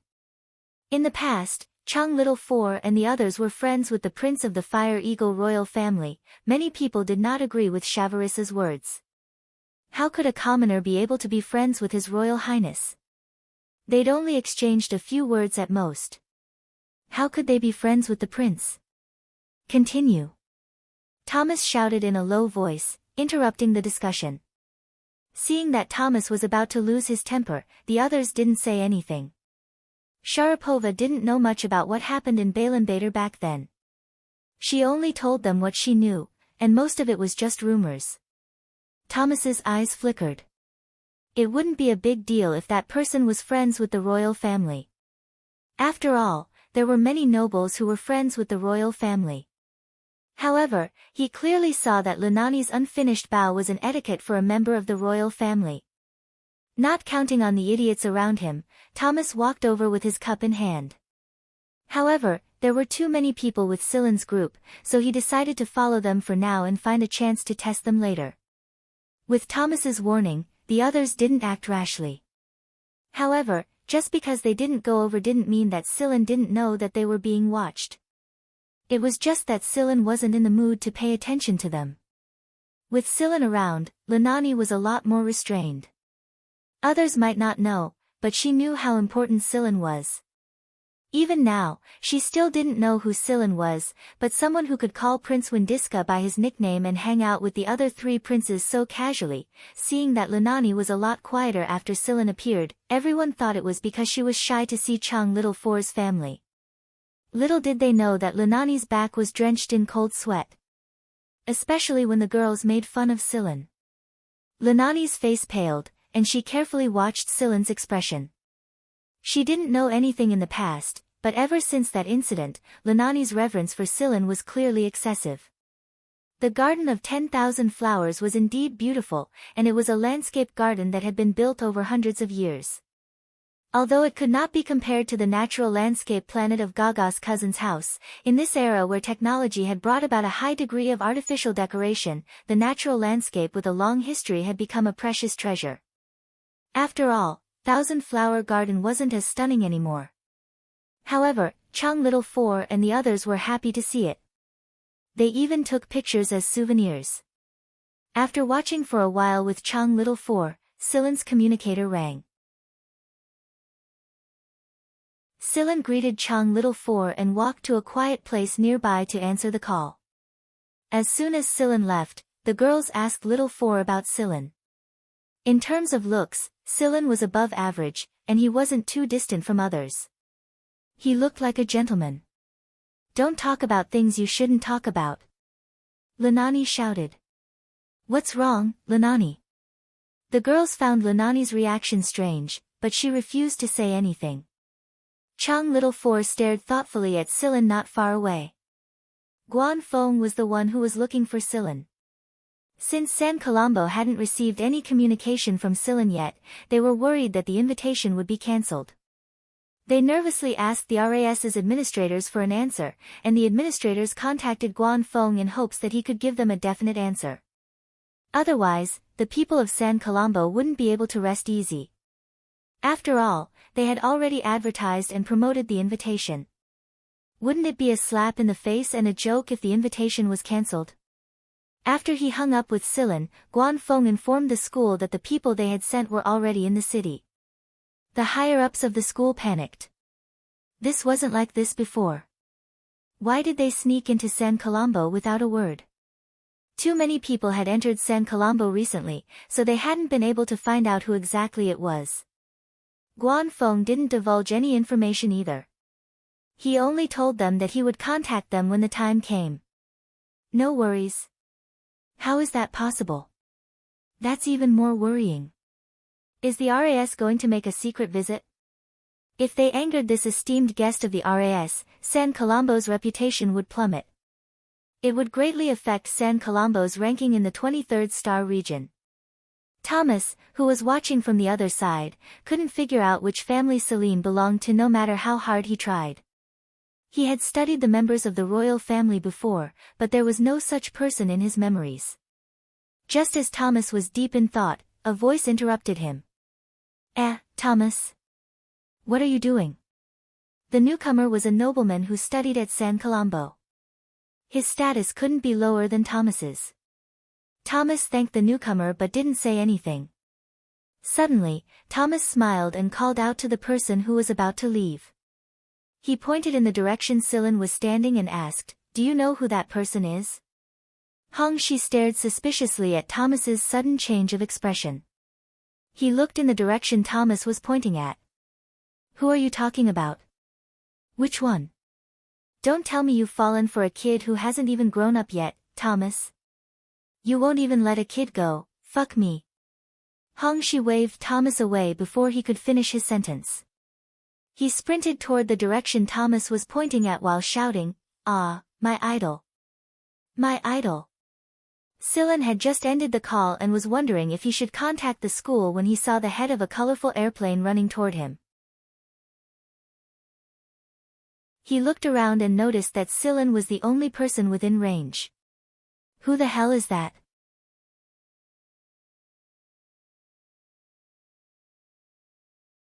Chapter 307. Looking at the guy in front of him who was wearing blinding clothes, had colorful hair, a shiny noble emblem, and was smiling like an idiot, Celine tried hard to recall who this guy was, but he still couldn't figure out who this guy was. Airplane Head was panting heavily after he ran in front of Silen. His face was so excited that it was a little red. You're Silen. The Silen who's driving Vegfritter. Silen glanced suspiciously at the jet in front of him before nodding, "I am. This is great. I finally got to meet my idol." The pilot jumped up and down excitedly. Then, he rubbed his hands, straightened his clothes, and performed a normal noble salute. It wasn't the kind of salute Lunani would give a royal descendant, but a normal noble salute. Even though it was just a normal noble salute, the person who saluted him was full of admiration. After listening to Hong Shi for a while, Silen finally understood why the guy knew him. Hong Shi was a flying car enthusiast himself, and he had attended the grand flying car race held by the Sizer family. However, there were too many nobles and upper-class nobles there, and Hong Shi's family wasn't in the upper class. He didn't have any connections, so he wasn't able to attend the race with Zhen Xingming and the others. There were so many people watching the race, so Silen didn't pay attention to every corner of the stands. After learning the whole story, Silen smiled and chatted with Hong Shi for a while. Then, he excused himself and went to Chang Little Four's place. You know him, Hong Shi? Thomas came over and asked. Hong Shi was still staring at Silen with admiration. He said, he's my idol. Do you know why veg fritter is so popular right now? Thomas thought for a moment before looking at Hong Shi. Because of him. Thomas wasn't a flying car enthusiast, but he would occasionally pay attention to large flying car races. He had heard about the rise of veg fritter. If I remember correctly, that race was mainly because of Naimi of the Sizer family, wasn't it? Thomas said. What do you know? Naimi is just the navigator, Silen is the driver. Do you understand what a driver is? It was exactly because Hong Shi was crazy about flying cars that he wanted to learn more about them. Silen. What's his background? I don't think he's wearing a noble emblem. Most nobles would wear noble emblems when they were outside. Of course, some people didn't wear them because they found it troublesome or preferred to keep a low profile. I don't know about that. But after the race, I saw him with the three princes. They looked really close. Thomas's eyebrows shot up when he heard Hong Shi's words. Silen didn't care what the people behind him were saying. He checked the time and realized that it was about time to contact San Colombo. After bidding farewell to Chang Little Four and the others, Silen left Myriad Flower View Garden with the gray cat and arrived at a relatively quiet park. There weren't many people in the park at this time of day. As soon as they received the location information, the people from San Colombo didn't care whether it was real or not. They immediately sent people to meet them. However, when their flying cars stopped at the place Silen had mentioned, they only saw a young man lying on a bench under a tree, reading a book. At first glance, they dismissed Silen as a student of San Colombo. But when they looked around, there were only a few people there, and there was no one there. Whoosh! A flying car landed there, and the principal of San Colombo hurried over from his flying car. Seeing that the people who had arrived earlier were still in a daze, he asked angrily, "Where are they?" Normally speaking, the headmaster didn't need to be in such a hurry to receive visitors. He himself had a noble background, and his influence in the 23rd Star region wasn't bad either. However, it was Guan Feng from the Royal Academy of Sciences who was on shift duty this time, and apparently, Guan Feng had sent his favorite student instead. Guan Feng's reputation was growing day by day in the academic circle. Most academics had heard of him even if they weren't in their own field, not to mention the fact that he was an imperial tutor. The headmaster didn't dare act carelessly. If he offended Guan Feng's favorite student, Guan Feng only needed to say a few bad things about him in the academic circle, and he wouldn't be able to keep his position for long. There were plenty of people fighting for the position. Everyone was still at a loss when they heard the headmaster's question. I don't see anyone around here who looks like they belong to the RAS. In the past, the people from the RAS were escorted by their own personal guards, and most of them carried a sense of superiority that they couldn't hide. But when they looked around carefully, they realized that there was no one who fit the image they had in mind. Moreover, the people they had sent to greet this time were either experienced or had borrowed experience from others. They specifically picked middle-aged, weak-looking people with guards and a conceited aura. Unfortunately, they couldn't find anything.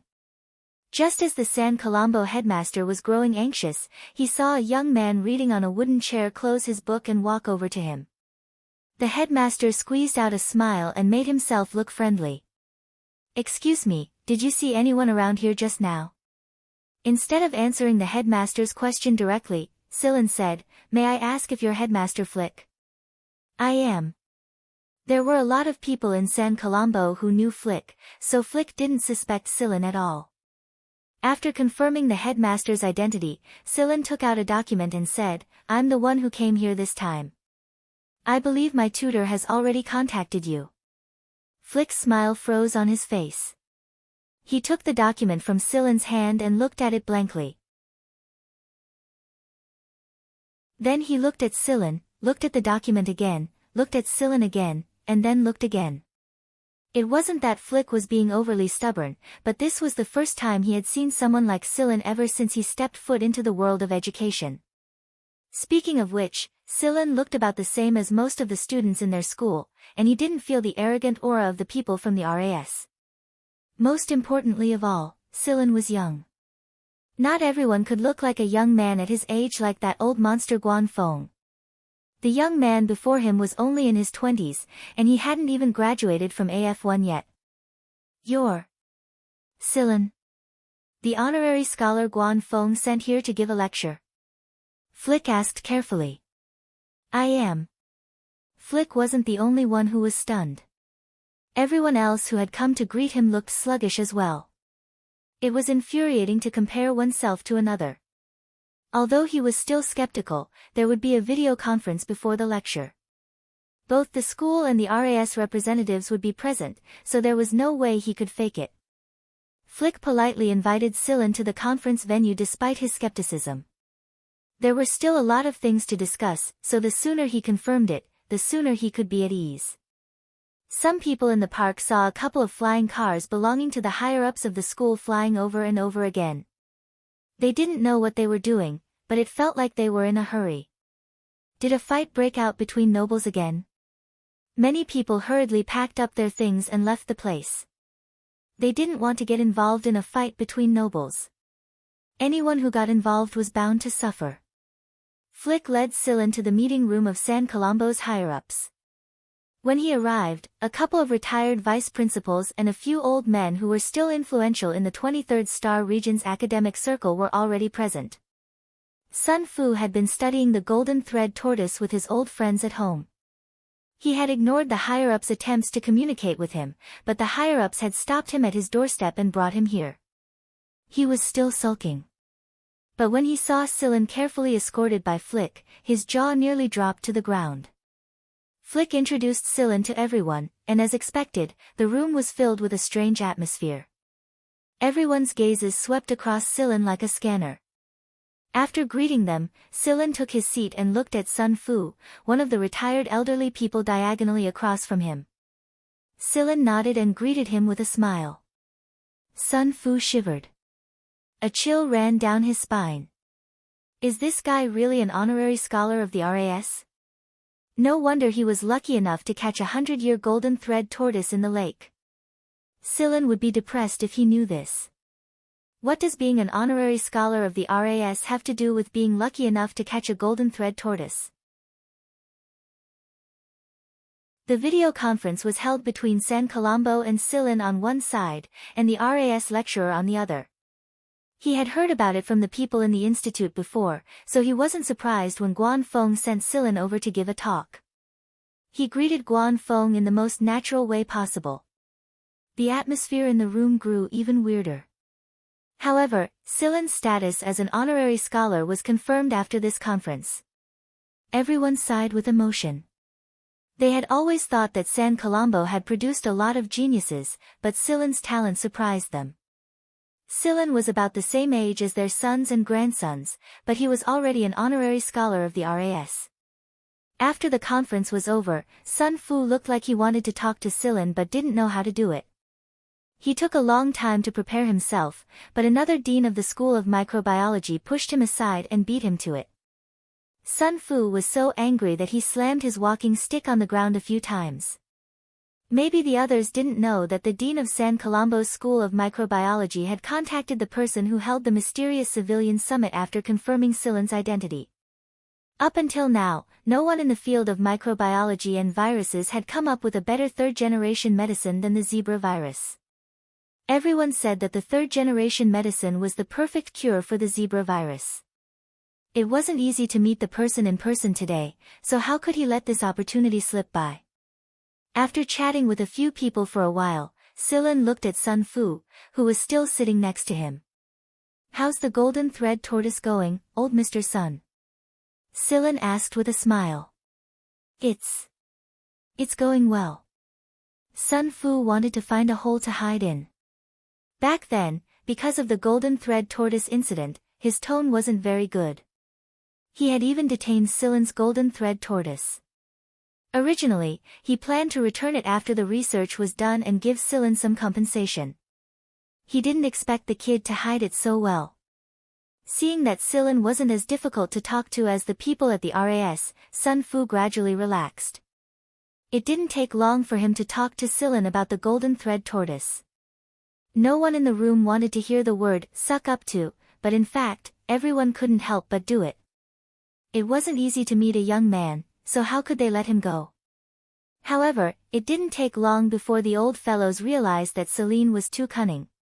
He was playing Tai Chi with you. If you asked about academics, fine, you could talk about many fields. But if you asked about other things, I'm sorry, I can't answer. Although they didn't manage to get any useful information out of Silen, they had to admit that Silen was a very capable person. It was no wonder that he was able to get to the position everyone dreamed of at such a young age. Over the next few days, Silen stayed with the school officials at San Colombo. The date of the talk was getting closer and closer. A lot of people who were interested in Silen had come to San Colombo, and Flick had been on high alert lately. He was afraid that something bad would happen to Silen during this period of time. While paying attention to the school's internal affairs, he also contacted his family to investigate Silen.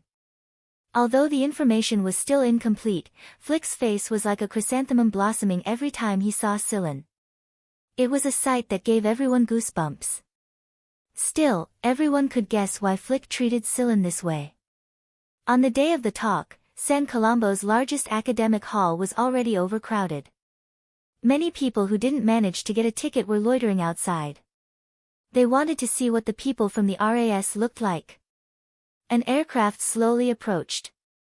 The design of the aircraft was rather formal, with San Colombo's school emblem on it.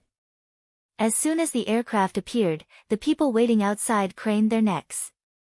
Since people weren't allowed to bring too many photographic equipment into the hall, the entrance inspection was very strict. This was something Flick had specifically instructed them to do. The aircraft flew over the crowd and stopped at the designated landing site. Not many people would be able to enter this place, so it was a pity that they couldn't see the people who were coming. The hatch of the aircraft opened, and a group of people walked out. Hey, which one is it? I don't know. I can't tell. Several patrolling officers at the landing site talked to each other. The lights in the academic hall changed, and the noisy hall suddenly fell silent.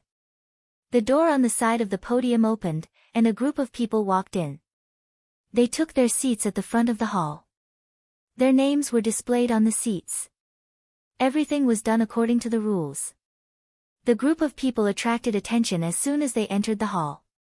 Therefore, Silen, who was walking with a group of middle-aged and elderly people, was very conspicuous. Apart from the hostess, who wouldn't pay attention to someone who could walk with these influential figures in San Colombo? Hey, Little Four, why does that person look so familiar? Chang Little Four's classmate said, nudging him with his elbow. Chang Little Four stared in that direction without saying a word. Thomas, Hong Shi, and the others were also shocked. Was that a special guest? While a lot of people were guessing Silen's identity, Flick walked up to the stage and gave a formulaic speech. Then, the big screen behind him displayed the speaker's information, and Silen's image gradually popped up in the middle of the school's upper echelons. The image gradually grew bigger, and the introduction information appeared. Silen, an honorary scholar of the RAS. Currently studying at the first affiliated school of the RAS. His research results. The hall was silent.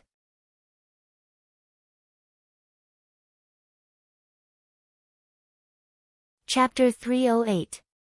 Honorary Scholar. So this is the guy San Colombo is welcoming to. The RAS's main speaker this time. Are you kidding me? A deafening commotion broke out after the silence. The information on the big screen didn't show Silen's true age, but everyone knew that Silen was in his early 20s. The fact that he hadn't graduated from AF1 meant that he wasn't too old, and that he wasn't some old monster who pretended to be young. The fact that he was already an honorary scholar of the RAS at such a young age made many old pedants who had come from afar feel a little ashamed. The fact that he was accepted into AF1 was enough to make them grit their teeth in anger. The more information they saw on the screen, the more they wanted to grab the guy by the collar and ask him, "How the hell did you grow up?" Someone noticed that Silen's mentor column was Guan Feng and exclaimed in shock. No wonder he had achieved so much. He was Guan Feng's student. His research results weren't great, but every one of them was eye-catching. The most eye-catching of them all was the developer and project leader of the Zebra virus first, second, and third generation medicine. Before Silen joined the RAS, Guan Feng would sometimes assign him some tasks. Sometimes it was related to mechanical weapons, and sometimes it was related to other construction materials. Either way, it was enough to rank him in the RAS's annual ranking. It was just that Guan Feng had always thought of them as small frivolities, so he didn't take them to heart.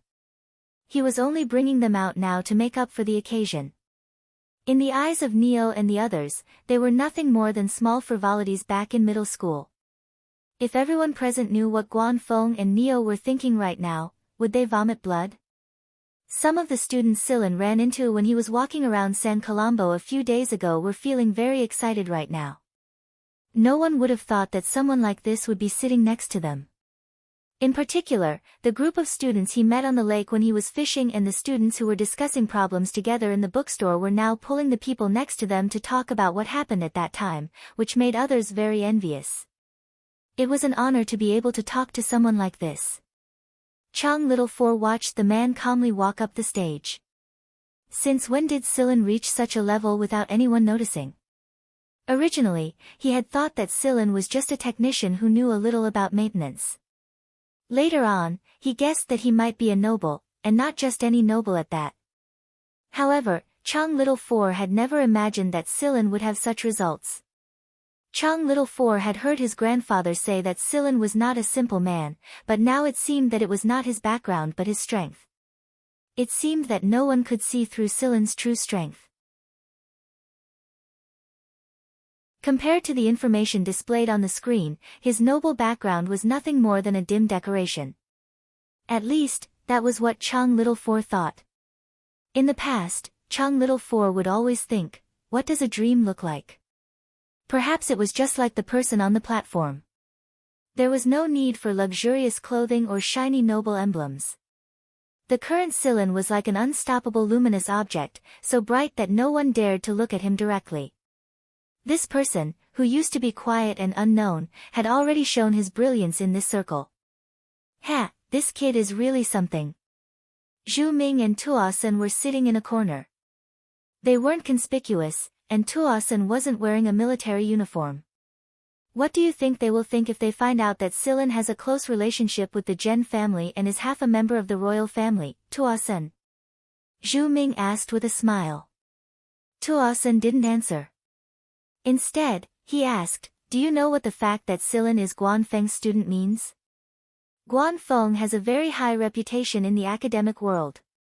He can be said to be an authoritative figure. Zhu Ming's smile slowly disappeared as he spoke. He narrowed his eyes and looked a little serious. A while later, Zhu Ming uttered a word, Purgatory Thunder Snake. Very few people knew that the Purgatory Thunder Snake series was more than just a gun. Zhu Ming had once been able to get close enough to understand the Purgatory Thunder Snake, but he was eliminated later on. Seeing that Tuosun was smiling without saying anything, Zhu Ming knew that his guess was correct. He smiled again, but his eyes were a little more inquisitive. What model is that guy using? I heard it's. Tuosun drew a letter with his finger. Zhu Ming's pupils shrank in disbelief. The ones who were the most shocked of all were the people who were with Thomas that day. Although they weren't completely ignorant, the so-called lecture was just a show of face to prove that they weren't illiterate. Their identity and background meant that they didn't need to pay attention to most people at all. But now, they couldn't be more thankful that Thomas had stopped them that day. She felt very wronged when she saw everyone staring at her. She didn't know that Silen had such an identity. If she had, she would have taken the initiative to attack him. The discussion inside the academic hall didn't stop, and it was growing louder and louder. Sun Fu sat in his seat and spun his walking stick. The corner of his mouth couldn't help but curve upward. It looked like these people finally understood what he was feeling back then. Completely unaffected by the discussion inside the academic hall, Silen calmly walked up to the front of the stage with a smile on his face. People kept clapping and cheering as he walked up. There was a setting on the armrest of each seat. When someone touched it, they would clap. In addition to clapping, there were also several cheering options. In the past, when he was listening to a lecture in this academic hall, a drowsy person would divert some of his attention to pay attention to other people's movements. Whenever he heard the applause and cheers, he would choose to respond in kind. But now, Silen could see and hear that everyone was clapping with their hands instead of using that electronic voice to brush him off. Silen stood in front of the podium, looked around the hall, and bowed toward the venue. "Thank you for giving me your own applause." Following this bow, the voices below became even louder, and there was applause everywhere. Perhaps, most of the applause this time was given by some young admirers, but this was just the beginning, wasn't it? After a simple introduction, Silen began his lecture. The atmosphere of his lecture was divided into 3 categories. The first category was the content of his research, such as the synthesis and development of virus agents. The second category was related to some topics outside of the research content. The third category was interaction. The audience would ask questions, and Silen would answer them. The first category, when describing the development and clinical application of virus agents, also involved a lot of life problems. He talked about the reactions of people with different physiques to different viruses. He talked about some people who didn't survive the recent zebra virus and were in a sub-health state. He talked about some rescue measures in the face of virus disasters that many people didn't know about. He didn't put on airs, he didn't use many unfamiliar words.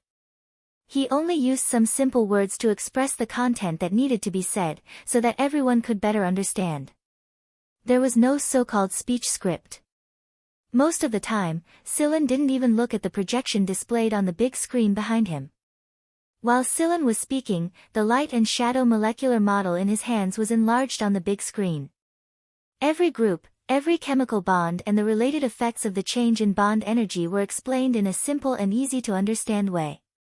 Moreover, he interspersed some of his experience with the information so that everyone could better understand what he was talking about. The researchers in the relevant fields were skeptical at first, but gradually, they became deeply immersed in it. Some of them even hurriedly recorded the key points. Silen's explanation had given them a flash of inspiration in their minds. It was not to be underestimated or ignored. The discussion gradually died down, and everyone's attention began to enter a state of mind following Silen's explanation. They brought themselves into the story, into the planet that was filled with despair and darkness amidst the plague of the virus, into the world that was waiting for a savior. Everyone wanted to be a savior, but most of the time, people couldn't even take care of themselves. This had nothing to do with bravery or cowardice. Apart from the virus and medicine, Silen also talked about Guanfeng's famous research product, the Purgatory Thunder Snake. He mainly introduced the first 2 types of guns. At the same time, he also brought a piece of news to everyone. The Purgatory Thunder Snake would be added into the system of a couple of popular large-scale gunplay simulation games in the Empire. He also reminded everyone that not everyone could control the Purgatory Thunder Snake, so they had to be mentally prepared. There were no fewer people who loved guns than cars. Silen's words had undoubtedly made a lot of people itch in their hearts. Even Tuo Sen and Zhu Ming were starting to sharpen their knives. They couldn't miss the chance to see just how hard the legendary Purgatory Thunder Snake was to control. After the lecture was over, there was a short break. Since not many people had left to go to the washroom earlier, the washrooms were filled to the brim when it was time to rest. In fact, it was far more crowded than Flick had imagined. There was no helping it. In order to leave a better impression on Silen and the people who had come from afar, Flick had temporarily transferred a batch of portable washrooms over. During the break, some people went to the communication area to contact the people outside, but no one left the hall. After all, they couldn't come back in. The people outside could see the situation through the live broadcast, but they couldn't feel it as deeply as the people inside the hall. Hong Shi took out his communicator and contacted a few of his buddies who hadn't made it to the party this time. He told them about Silen. His idol was his idol after all. Not only was he a good driver, he was also a member of the RAS. The people who heard Hong Shi's words were so regretful that their teeth ached. Hong Shi had just finished showing off when he walked into the hall and saw Silen. He was about to run over and ask for some flying experience when he suddenly came to a sudden halt. Hong Shi wouldn't have bothered if Silen was chatting with the leaders of the school, but he froze when he saw the man's face. Hong Shi didn't have the courage to provoke Nuhach Tosin. Your idol seems to have hidden himself deeper than you think. Thomas came over and said. Hong Shi shot Thomas a glance and ignored him. He continued to look for opportunities to strike up a conversation. He didn't know much about academic content, but he did learn a lot today. It was much better than what his rigid teachers taught him. Even if he couldn't put it to practical use, he could still use it to pick up girls. After the break, Silen began his lecture on the second category. It had nothing to do with research content. He talked about a lot of sensitive topics that no one dared to talk about normally. Before I came here, my mentor Guan Feng told me to speak loudly, don't hold back. That's why I'm standing here right now. Silen talked about the current state of the academic world. He didn't want to admit it, but it was true that the academic world was no longer pure anymore. He talked about the marginalization of academics, the dreams most academics had when they first chose this path, and the reality they were feeling now. When a noble's son can slap an old professor who has taught for decades in public without any scruples, more educators will wonder why they chose this path in the first place. Academia isn't an unreachable, unattainable freak formed by the accumulation of specialized words. It can exist everywhere. Nobles, non-nobles, academics, non-academics, smart, stupid, rich, poor, young, old, no matter who it is, there are no limits. Once, I was blocked by a couple of racing nobles and used as a target. Fortunately, my driving skills were slightly better than theirs, and I managed to shake them off. Later, I asked the princes of the royal family, and I asked, do you guys do this normally? They said, how is that possible? What's the point? It wasn't just about non-nobles. It was also about the upper-class nobles. Silen knew that there were some words that could only be said when one stood at a certain height. There were some things that could only be done when one reached a certain height before they would be more meaningful. Otherwise, the only thing that could be said was death, or a life worse than death. In the corner, Zhu Ming sighed emotionally, what a monstrous age. I'm afraid it won't be peaceful in the future. While Silen was speaking, some media outlets had already begun to report to their superiors because some of the things that Silen said were things that even they didn't dare to speak carelessly. Therefore, when the people outside the conference hall were watching the live broadcast with relish, there was an interruption of an advertisement. Fuck, there's an advertisement in the live broadcast. It's not time to rest now. Hey, what's going on? What's wrong with the media? I don't know, is it the same outside the conference hall? It seems that other than the people inside the conference hall, even the venue outside the academic hall can't be watched.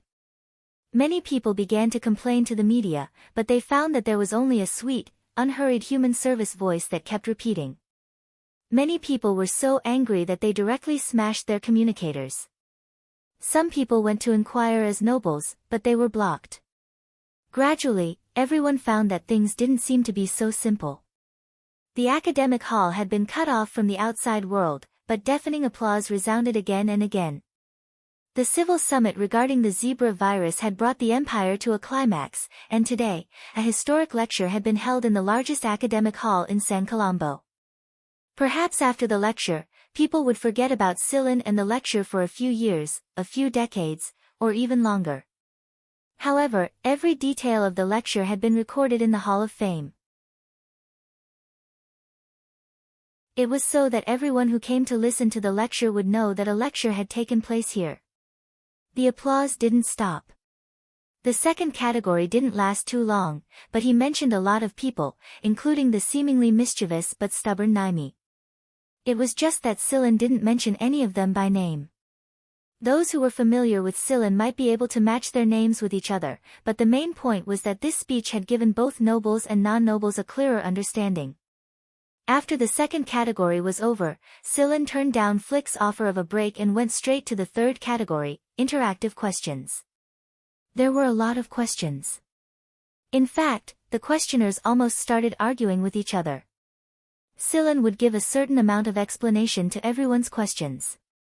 However, when it came to personal secrets, questions like, "What proof do you have?" and especially questions like, life choices, Sillin would not answer them directly. That was their own life.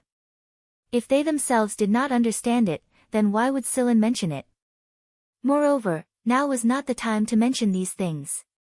Perhaps, they would understand it soon. Rumor had it that a lot of people refused to end the lecture when the allotted time was up. Hongxi tried to squeeze his way to talk to Sillin, but he was shoved away. Once the allotted time was up, Sillin left without saying anything. Sillin thought that no one here could stop him if he wanted to leave. Flick turned around and discovered that Sillin was gone. He and Hui Mao slipped out of the hall. When no one was looking, a spaceplane flew over and left again. "You've offended a lot of people this time, I think." Hui Mao wagged his tail. "So what?" Coach Guan said that there's no need to worry. Plus, they can't do anything to us no matter how angry they are. Sillin didn't mind it at all. Some of the words were relayed to Guan Feng, and Sillin agreed with Guan Feng's point of view. That was why he was afraid that he would offend a lot of people if he said it out loud, especially some nobles and local management. Sillin's communicator rang while they were talking. Sillin smiled and accepted the call after reading the message. "You've offended a lot of people today, Sillin." Tuo Sen's image appeared on the screen. However, he didn't look worried at all. In fact, he looked a bit expectant. "I know. But there are too many parasites here. It's time to clean them up." "That's none of my business." "Really? I'm afraid you can't stay out of it whether you do or not. I've received some news that your return may not be smooth." Tuo Sen gloated. Got it." Tuo Sen looked curiously at Sillin. Seeing that Sillin didn't look worried at all, he asked, "Aren't you going to apply for protection from the 23rd MR? "No need. You sure are conceited. This is called confidence. Suit yourself." A pause later, Tuo Sen saw that Sillin looked calm and unworried. This made him even more curious. "Aren't you going to visit your old friends?" "Yeah, but I need to take care of some small problems first. Otherwise, I'll be annoyed to death." Tuo Sen had an odd look on his face. "I really don't know what you're thinking." "Thank you for your kindness." "Thanks my ass. Go on and be careful, those guys are very sneaky." "It's fine.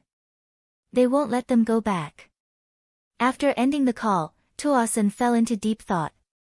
He just couldn't figure out who was behind Sillin. Guan Feng couldn't do it alone. The Zhen family?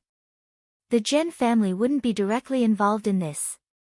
Plus, they didn't have much influence in the 23rd star region. Distant water couldn't put out a nearby fire. What on earth was Sillin thinking? Suddenly, Tuo Sen's heart skipped a beat. Cold sweat appeared on his forehead. Could it be that the royal family allowed this? If that was the case, then a lot of people were going to suffer this time. After thinking for a while, Tuo Sen contacted a few people. Tell them to behave themselves and not take on any missions. Think of it as a holiday. Anyone who disobeys can get lost. I'm Tuo Senator, tell them to watch out for someone. It wasn't just Tuo Senator, although the Thomas family's interests were also affected. Thomas contacted them in time and suppressed them. Some people were watching from the sidelines, some were hesitating, some were planning, and some were already taking action. The battle had begun in a place where most people weren't paying attention. Not long after, the nobles who had sent out the first batch of people didn't return at all. Their disappearance was very strange. Then, some nobles received news that almost all the people they had sent out had been wiped out. More importantly, the 23rd MR's army didn't move at all. How was this possible? How could a mere honorary scholar of the Royal Academy of Sciences do something like this when the military wasn't around? What kind of person was Silen? What kind of background did he have? What gave him the courage to do something like this? Therefore, some people began to think deeply, and some gave up. Wasn't it just a short-term interest? Let's avoid this incident first and continue after the storm has died down. Some people contacted a few famous nobles in the capital, but they didn't receive any definite information. Or rather, most of the nobles there hadn't even paid attention to the matter before this. Zhen Xingming and the other two were having fun in the bar. Hee hee, that guy sure is bold. I can't believe he said something like that. What's there to be afraid of? If I knew better, I would have said the same thing. A worm should be pulled out as soon as possible. Tisk, why don't you think about how many people are involved in this? But how did he take care of it? Curious, very curious. Did you get in touch with him, Xingming? Belle asked. No. He disappeared mysteriously after his speech, but I'm sure nothing happened to him. My family wouldn't be this quiet otherwise. That's true. Oftentimes, people who looked stubborn on the outside actually understood certain things better than anyone else. Inside the palace. The emperor looked at the information in his hand and smiled. He said to the guard captain beside him, "Let him be. He knows what he's doing. You don't have to interfere." The emperor didn't refuse Silen's request to remove some people. Will things go a lot smoother if we remove these people? Of course. Some trends have to be curbed by force. Unfortunately, I don't have the ability to do so, but Silen can. Guan Feng's face was on the screen in front of the emperor. That's fine. That kid is truly in charge now. But I want to see results when the time comes. While everyone was secretly paying attention to Silen and Hui Mao had arrived at Old Chang's planet. It was a very remote place, and not many people knew what Silen had done. In fact, Silen's speech was only known to a small group of people. Moreover, the speech had been cut off halfway, so no one dared to spread it outside of the academic conference hall. That was why there were even fewer people who knew about Silen. It was still the same planet, and it was still the same region. Not much had changed. Silen arrived at Old Chang's shop along the familiar route after the spaceplane landed. The shop's business was pretty good. Even from afar, Silen could hear the three brats talking as if they were asking for credit, and Old Chang's laughter. Judging from their voices, they seemed to be in good health. The employee Silen had hired before he left, was still there. He was greeting customers. Didn't recognize Silen at first. He wasn't familiar with Silen after all. Two service robots were passing parts to him. Walked over and said, "Welcome. What can I do for you?" However, before Lai could continue to ask, the three little kids behind him rushed over with eagerness. "Big brother Silen. Big brother Silen, why are you here?" "Grandpa, Big brother Silen is back." Chang Xiaoba shouted into the shop. Chang Xiaowu was already studying outside. Only the three little kids were often at home. However, from the looks of it, they kept in touch often and didn't seem too sad. Hearing Chang Xiaoba's shout, Old Chang couldn't care less about repairing the flying car. He quickly ran out. Old Chang's son was quite healthy. His living conditions were good, and his body was much better. The three little kids had grown a lot taller. Although Silen had brought some toys, they still liked to play claw stacking with Hui Mao. After visiting Old Chang and his family for a night, Silen bid them farewell and left. Before leaving the planet, Silen went to the civilian area. The layout hadn't changed much. It was still the same, spider web. However, the area around the garbage dump had expanded. Compared to the slow development of the city, the civilian area was retreating, repeating their simple lives day after day. Some people were extremely satisfied, while others were full of resentment. Without staying for too long, Silen left the planet. He wasn't worried that those people would attack old Chang's family. There were people in the dark, protecting them. Silen, where are we going now? Are we going back? Hui Mao asked. I'm afraid not. We'll meet the robbers. Hui Mao's eyes lit up. He immediately replied, then we won't go back. Where are the robbers? We'll meet them soon. It was indeed soon. When Silen was eating Chinese food in a restaurant on a planet, he found poison in the food. However, Silen ate it as if he didn't know it. Hui Mao didn't mind. This kind of poison was nothing to them. After leisurely eating Chinese food, Silen left the restaurant with Hui Mao. They walked to a deserted place, and the 3 robots appeared. Are they all taken care of? Yes. That's good. Send a message to their master. Tell him that I'll be looking for him soon. Yes. The 3 robots disappeared again, as if they had never appeared. When they were flying away from the planet, a small fleet intercepted them. There were no insignias on the fleet's starships and aircraft. There was nothing special about them, but they were fully armed.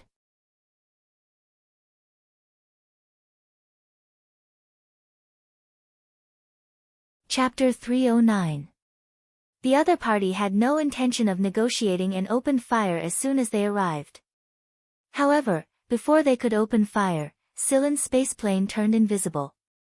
Then, it was as if it had disappeared. They could not see or scan it. The cannons fired in all directions, hoping to hit the hidden spaceplane, but in the end, they all shot into the distance, toward the debris in space. After a series of random shots, the first huge explosion appeared in the fleet, followed by a second and a third. No one in the fleet knew why this happened. It was inexplicably frightening. When all the starships and spaceplanes in the fleet exploded, everything calmed down. Silen's spaceplane reappeared in the distance, and in a few other places, robots appeared one after another, followed by a small starship. The robots completed their mission and reported to Silen before flying back to the starship to complete their next mission. Similar things happened many times, but Silen was already used to it. Not long after the robots left, Silen received a call from Shikai. Silen, what are you planning to do? Silen did not answer. Instead, he asked, have you thought about what happened last time? Shikai paused. Give me some more time. Sure. Silen did not mind Shikai dragging it out for so long. He had his own plans. Do you still need robots? No, these are enough for now, Shikai sighed. There are people in Black Viper who are not satisfied with what you are doing. Although their opposition will not have much effect, I hope you can think more before you act. Silen smiled. Are you warning me? I don't have the guts. You are now one of the 3 leaders. If you think it's right, then do it. If you need more robots, contact me directly. Okay. After talking for a while, Silen ended the call and sat in his chair to think. Hui Mao, who was resting on a shelf next to him, looked up at Silen and said, that guy really took a long time to think. It's fine. We have other things to do anyway. Since he had to think of a way to return to the League of Stars, Silen would not place all his hopes on Shikai. Looking at the name list in his hand, those restless people should be quiet now. The next step was about to begin. Silen had a talk with Guan Feng before his lecture at San Colombo. Aside from deciding on the content of his lecture, Silen also proposed a plan to create an online forum for academic exchange. There were a lot of online forums in the Empire, and of course there were many academic ones as well. However, the online forum Silen had created was different. There weren't too many restrictions, and there wasn't any difference in status. As long as you understood a certain field, you could speak freely in the forum. It didn't matter if you were a senior professor or a nameless nobody in real life, you could speak freely. Moreover, the identity information of the people in the forum was confidential. Outsiders would not know. This was a kind of protection policy. The plan was approved very quickly. At first, the decision-makers at the RAS didn't care about the forum at all. It was only because Guan Feng had spoken up that they quickly approved it. After all, Silen was a member of the RAS, and this kind of thing had to be approved by the RAS. Otherwise, it would be considered a violation of the RAS's regulations. Aside from the RAS's approval, Silen also received permission from the Mist Bodhisattva Emperor. Therefore, there were two symbols of authority and approval on the login screen of the online forum. One was the RAS's, and the other was the Mist Bodhisattva Emperor's. Right now, the academic community of the Empire needed a source of motivation and cohesion. They weren't people like Neo, who were easily influenced by the outside world and limited by life. They didn't have a second Black Viper to protect them. Silen's forum had provided them with a platform, and Black Viper was able to show off their existence as well. Silen was still working on the forum. He and Hui Mao were the main body, while Shikai and other Black Viper-related personnel were assisting them. During this time, Silen had delegated the task of dealing with the assassins and interceptors to the robots and special forces. With their covert operations, none of the troublemakers were able to escape unscathed. Tuosan thought that Silen was a knife in the imperial family's hand. Since the imperial family couldn't do it themselves, they left it to Silen to clean up the academic community. What he didn't know was that Silen himself was borrowing the name and influence of the imperial family and the RAS to achieve his own goals. Hui Mao was the only one who understood this. Otherwise, he wouldn't have done everything he could to help Silen create this online forum. Moreover, the name Hubei Lu would soon be known on this forum. Not long after, just when everyone in the 23rd star region thought that Silen would stop causing trouble, Silen reappeared and created a new forum, Return. The logo of the two badges on the forum shocked a lot of people. There were many forums in the Empire, and any one of these two badges was enough to raise eyebrows. But this forum had both of them at the same time. It was only natural that a forum recognized by both the imperial family and the RAS would become popular. Even people outside the academic community wanted to take a look. There were many types of forums, and they all started with questions and bounties. If the questioner was satisfied with the answer, the bounty would be transferred to the person who answered. The bounty wasn't virtual. It could be converted into real Mist Bodhisattva dollars, and the money would be transferred to a memory card. Everything was driven by the word, profit, and Silen had put a lot of effort into the forum. At the beginning, the bounty for the questions was 300 million. This included Silen's own money, Yu Feng's, the RAS's startup funds, and the Mist Bodhisattva Emperor's financial support. A portion of the initial registrants were only here to take a look because of Silen, a portion of them were attracted by the two badges, and the rest of them were here for the bounty money. Some people used their virtual IDs, and some used their real names. This was especially true for famous people. They disdained using virtual IDs and were used to doing things with their real names. That was why everyone knew that on the first day the forum was opened, a guy called Hubei Lu in the mechanical engineering and programming section of the Return forum had angered a famous old scholar to the point of fainting. I heard that the old scholar had to rest in the hospital for a month after that. It was obvious how angry he was. But after the old scholar had regained his energy, he came back and quarreled with Hubei Lu again. After that, the name Hubei Lu gradually became known to the public. It was because he could find useful answers to many obscure and difficult questions in the mechanical engineering section. But when people asked him about his true identity, he refused to answer. Therefore, many people thought that this mysterious Hubei Lu was a folk expert. There were many hidden experts like this. Some were attracted by the bounty, and some were remembered by people when they argued with famous scholars. But they seemed to only exist in this virtual network. It was impossible to know their roles in the real world. Since the first day, the debate in the forum had never stopped. There was a special arena set up in the forum. It wasn't a competition of physical strength, but a disguised debate field. Heated topics would be debated here, and people who supported different viewpoints would choose representatives and start the debate. Some teachers of advanced education schools even forgot to go to class because they wanted to watch a gladiatorial match online. Some academic or educational institutions had begun to think carefully. When the arena debated, the arguments cited by the arena would emphasize the research results of a certain person in a certain research institution or school. This was also a good advertising platform to let people know more about those institutions that were not famous. Here, people saw a lot of new ideas and learned a lot. People who wanted money would spend more time and effort to find answers. Even if everyone's starting point was different, they were all working hard for the same problem. They weren't afraid of arguments. They were afraid that people wouldn't argue. It wasn't a bad thing to let more people experience this kind of atmosphere. A lot of people who stood at the top of the academic world didn't lack money at all. It was why the bounty they posted could make a poor family rich overnight. Wasn't this also a driving factor? In fact, there were some powerful scholars who had fallen on hard times for some reason and became rich overnight because they answered the questions. The Sizer family made up the majority of the people who answered questions related to flying cars. They would add the words Sizer Whirlwind in front of their virtual ID, and Fleeka had chosen them to be stationed in the forum to answer some people's questions. At the same time, the Sizer family's influence grew even more. Naimi even joined in the fun. He used his real name and discussed the topic of flying cars with a lot of flying car enthusiasts.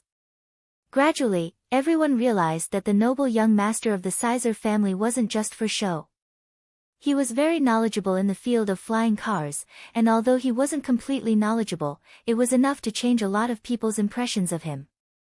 "You've caused a storm, Silin," Guan Feng said on the communicator screen, but this is exactly what His Majesty wants to see.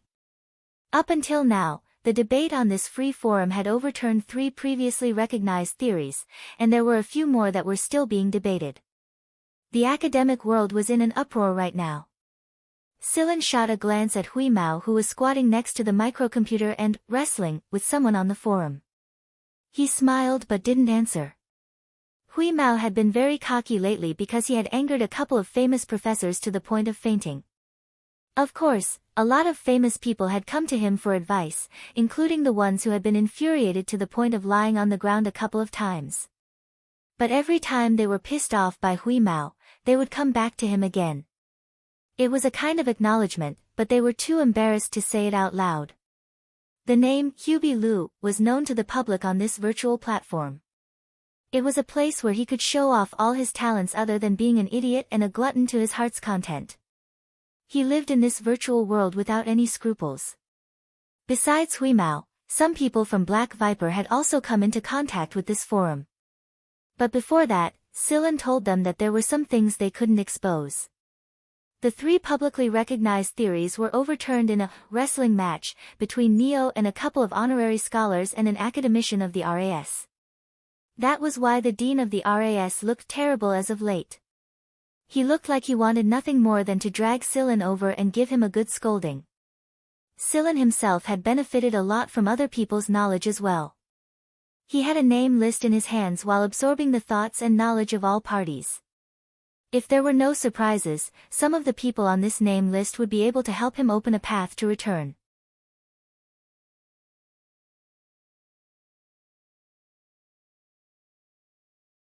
Chapter 310. This time, Shikai didn't waste too much time thinking. Not long after Silin's return forum was created, Shikai contacted Silin. The meeting place was the disappeared area of Black Viper, but it was a little far from the center. There was an asteroid filled with electronic devices and mechanical structures, and this asteroid was Shikai's, or rather, the Shi family's base of operations. When they approached the asteroid, Silin sensed a strong mechanical signal. It gave Silin a very strange feeling. It was similar to Sigma's, but it was also very different. There's a very large artificial intelligence control center here that controls almost the entire planet. We's also stopped arguing in the forums. This planet gave We's a very special feeling, and it even carried a sense of friendliness and intimacy. In other words, the artificial intelligence knew who was coming here, and it was showing emotions. Yes, emotions. Unlike the rigid emotions of other robots, this kind of emotion was more like the expression of a human, just like what Shikai said was the standard of the original. Most of the electronic planet was made up of machines, and only a small number of humans were related to the Shi family. "Welcome, my dear friends," a voice said. The voice was transmitted through the communication system on the spaceplane Silen was piloting. It was very gentle, like a kind old man speaking with a smile. "Who are you?" Hui Mao asked. "My name is Chip. I heard from Shikai that you know Sigma." "Oh. You know Sigma too?" Hui Mao curled his tail and looked around. He didn't see any robots that looked like Sigma, but the owner of the voice reminded Hui Mao of Sigma. "We're old friends. Sigma and I are brothers. Are you one of the 5 original robots?" Silen asked. "Yes." Following the instructions displayed on the screen, the spaceplane flew to a fortress surrounded by mechanical devices. This fortress was like the center of a spider web, and the other machines were distributed around it. After entering the fortress, Silen saw Shikai waiting for him with 2 other people he didn't recognize. They were probably from the Shi family. Apart from these few people, the others were all robots that looked similar to humans. Since Shikai was able to invite Silen here, it showed his sincerity. Even the upper echelons of Black Viper rarely visited this electronic planet. "Where's Chip?" Hui Mao looked around and asked impatiently. Shikai smiled. "Follow me." Shikai signaled the others not to follow him, and then led Silen and Hui Mao to a spacious area inside the fortress. Along the way, Silen found that there were many access controls, but there was no need to swipe a card or verify identity. The door would open automatically. Just as Hui Mao had said, this place was controlled by an AI hub. When they arrived at the venue, the door opened automatically. Silen followed Shikai inside, and the first thing that entered his eyes was a gigantic mechanical body. Complicated circuit boards and connecting wires were scattered all over the place, and there was a flashing circular screen at the top of the machine. As Silen and the others approached, the screen moved down until it was level with Silen's line of sight. A human face appeared on the screen. It was the face of an old man. "Nice to meet you. You're Chip." Hui Mao, who was crouching on Silen's shoulder, stood up and looked at the face on the screen. "Why doesn't Sigma have a face?" "It does." The screen showed Sigma's signature blue face. "That's it." "Then why do you look like this?" Hui Mao pointed a claw at the old face. "It doesn't look right." Shikai smiled wryly. Not only did it look wrong, but it couldn't be helped. If it weren't for the remedial measures he took later, even Chip would be gone.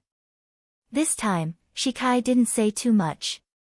Chip was the one who explained everything to Silen. He explained the origin of the 5 robots and what happened after that. Just as Silen thought, the ancestors of the Shi family accidentally discovered a substance that could be used as a brain compound for the robots. That was how they created the 5 original robots. Some things happened after that. When they first arrived, they ran into the rebellion of the Empire. Most of the people and robots were killed, and only a few survived. They ran into Mist Bodhisattva Freeman, who was ostracized at the time. Freeman provided them with shelter, and at the same time, they developed a batch of intelligent combat robots together. After that, the remaining members of the Shi family and the 4 original robots signed an agreement with the Mist Bodhisattva Emperor. After that, an organization called Black Viper appeared in the Empire. This was the same thing every patriarch of the Shi family knew.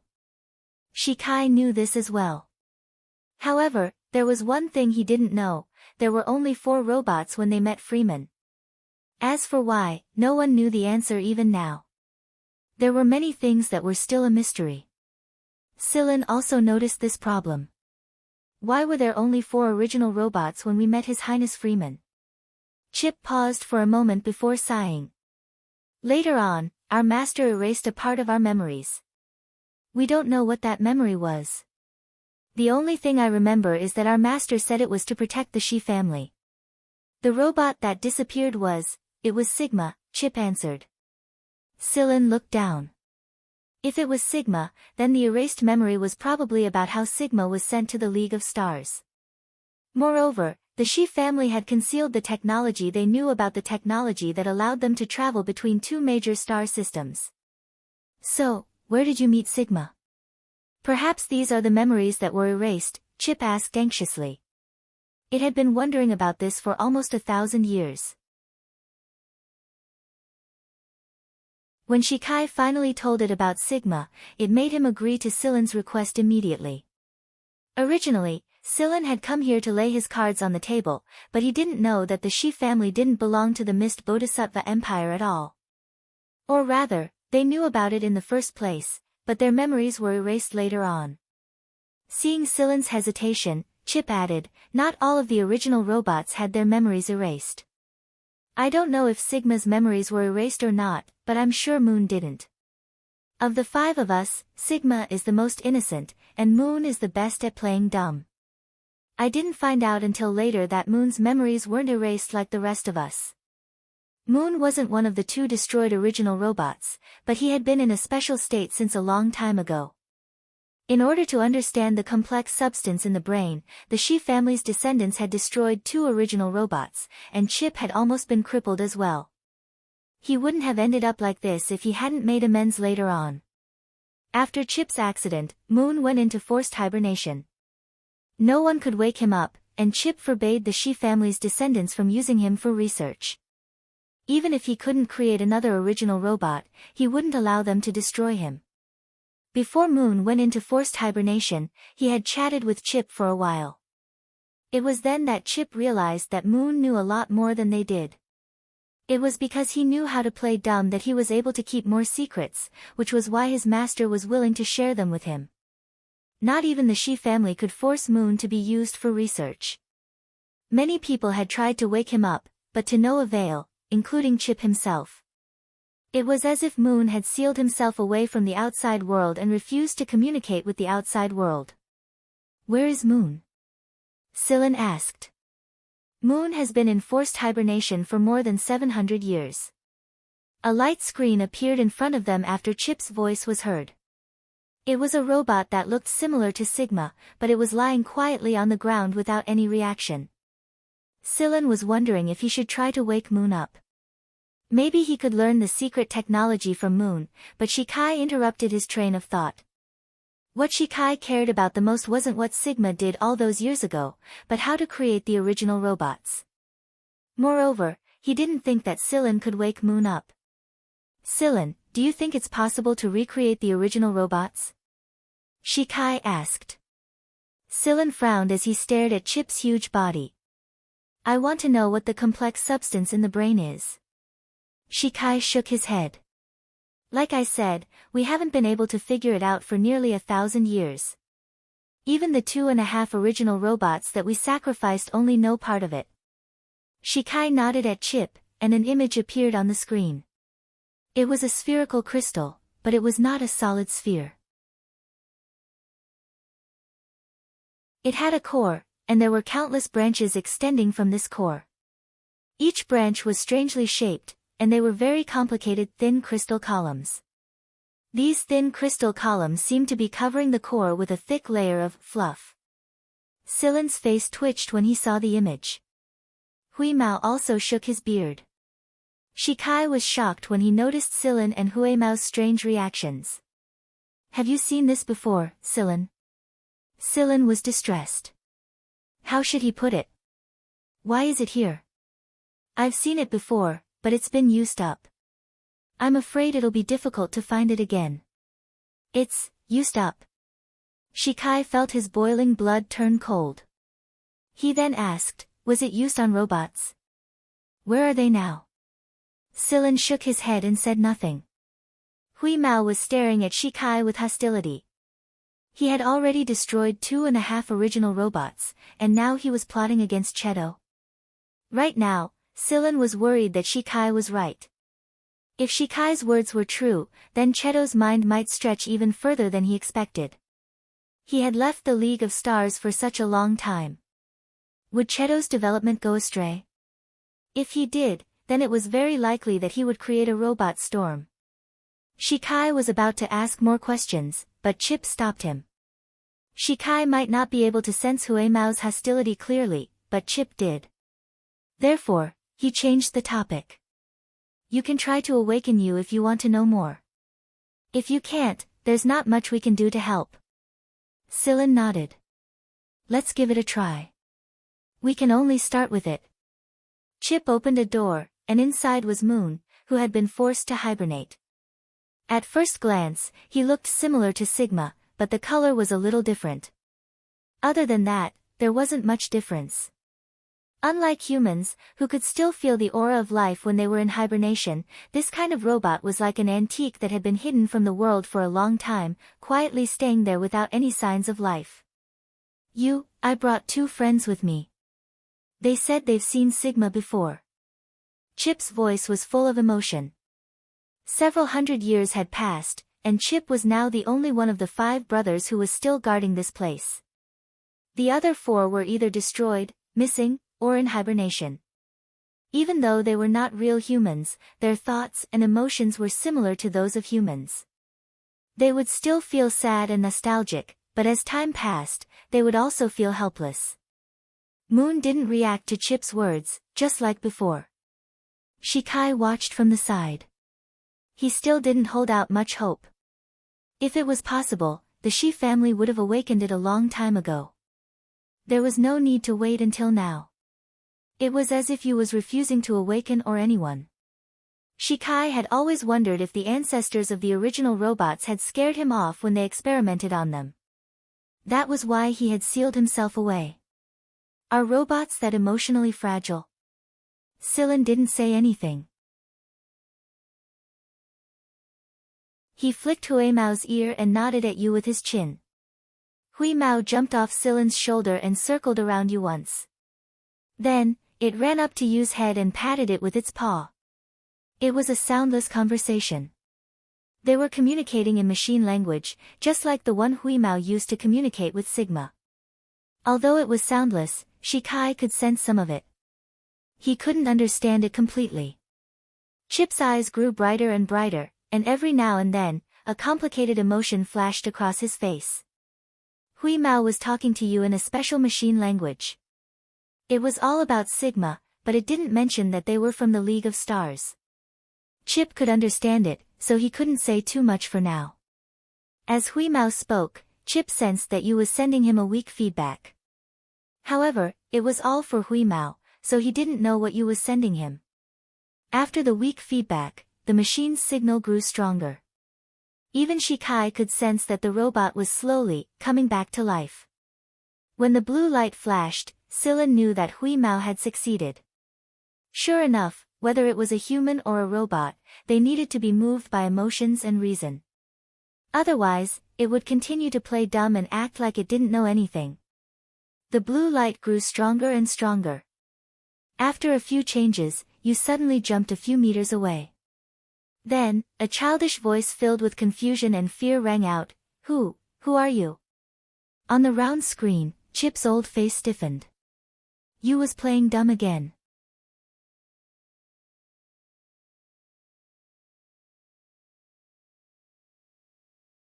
Chapter 311. The blue stripes on Moon's face flickered as if he was examining the person in front of him. Finally, he looked at Chip and circled around him. Hey, Chip, why are you still like this? Chip didn't answer. He believed that Moon knew all this time. He was just pretending not to know anything. Even in a dormant state, Moon was capable of sensing everything around him. Huimao jumped onto Moon's head just like he did with Sigma. Moon didn't say anything and flew around Chip with Huimao in tow. Shikai was very excited. Moon's awakening meant that he could learn some of the family's secrets. Moon, I'm Shikai, the current head of the family and the person in charge, Shikai said as he walked up to Moon. But after a momentary pause, you replied with an, "Oh," and went back to chatting with Wheeze. He completely ignored Shikai. Seeing Moon and Huimao chatting and laughing, Shikai felt very awkward. He didn't know how to communicate with this original robot. Moon was different from Chip. Chip gave off the impression that he was a steady man, and he treated the Shi family members like they were his juniors. Moon, on the other hand, was different. From his reaction just now, Shikai knew that this original robot wasn't going to be easy to deal with. It could keep secrets for 1,000 years, and it could continue to do so. The hard part was how to get it to talk. Silen was going to talk to Moon, but after what happened to Shikai, Silen didn't say anything. Instead, he used machine language to test Moon's reaction. Moon, who was chatting with Huimao, suddenly froze. He looked at Silen and said in a joking tone, "Did you come from that side?" "That side?" Shikai looked at Silen in confusion. Silen knew that Moon was referring to the League of Stars, so he nodded. "We met Sigma there. We came from there too." "Did they find all of Alilo's cages?" Moon flew up to Silen and asked. "Most of them were found before we arrived. I don't know the rest." Yu tilted his head and muttered, "It's been 1,000 years and you still haven't found everything. How slow. I've already said that there's no need to leave it for them. Wouldn't it be better to swallow it yourself?"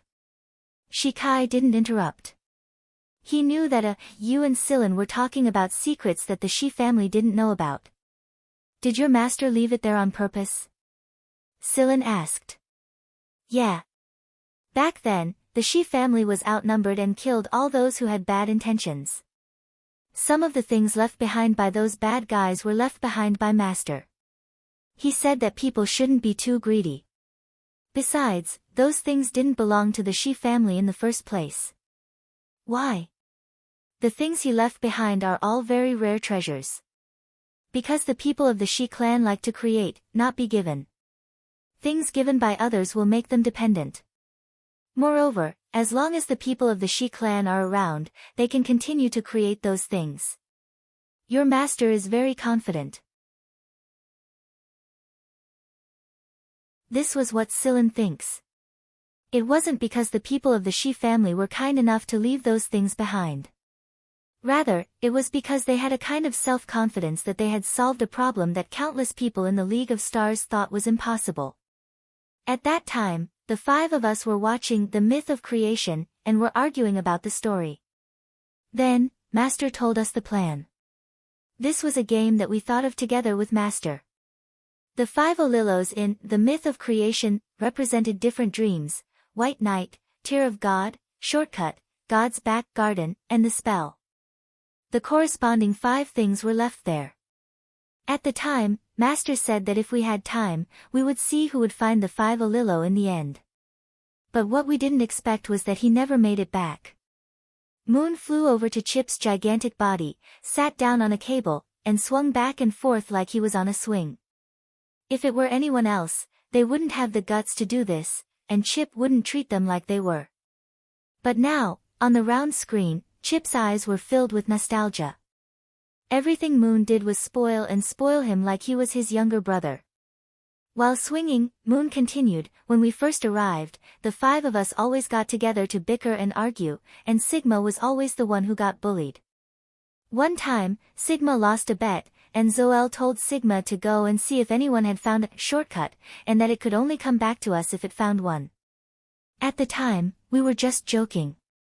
We really just wanted to tease it. Master also knew that the reason Sigma always lost was because the 4 of us teamed up to trick it. That guy was easy to trick and bully.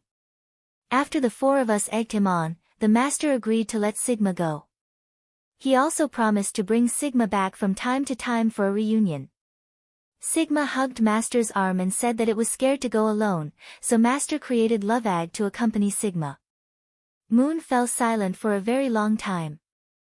Chip didn't say anything either, and he looked very sad.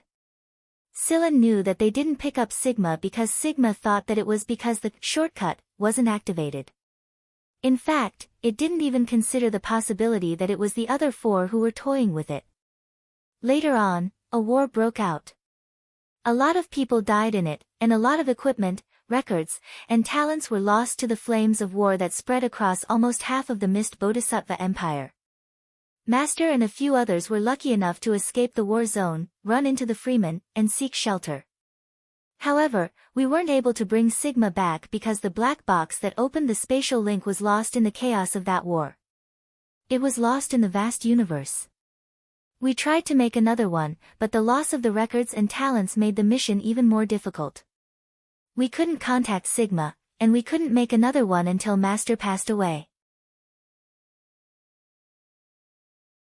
Before he passed away, Master said that he felt the most sorry for Sigma.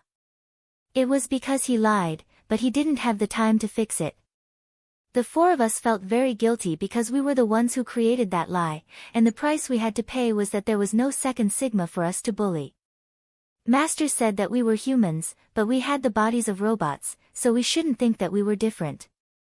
We should get along with everyone else. But when our companions left us one after another, we really did become different.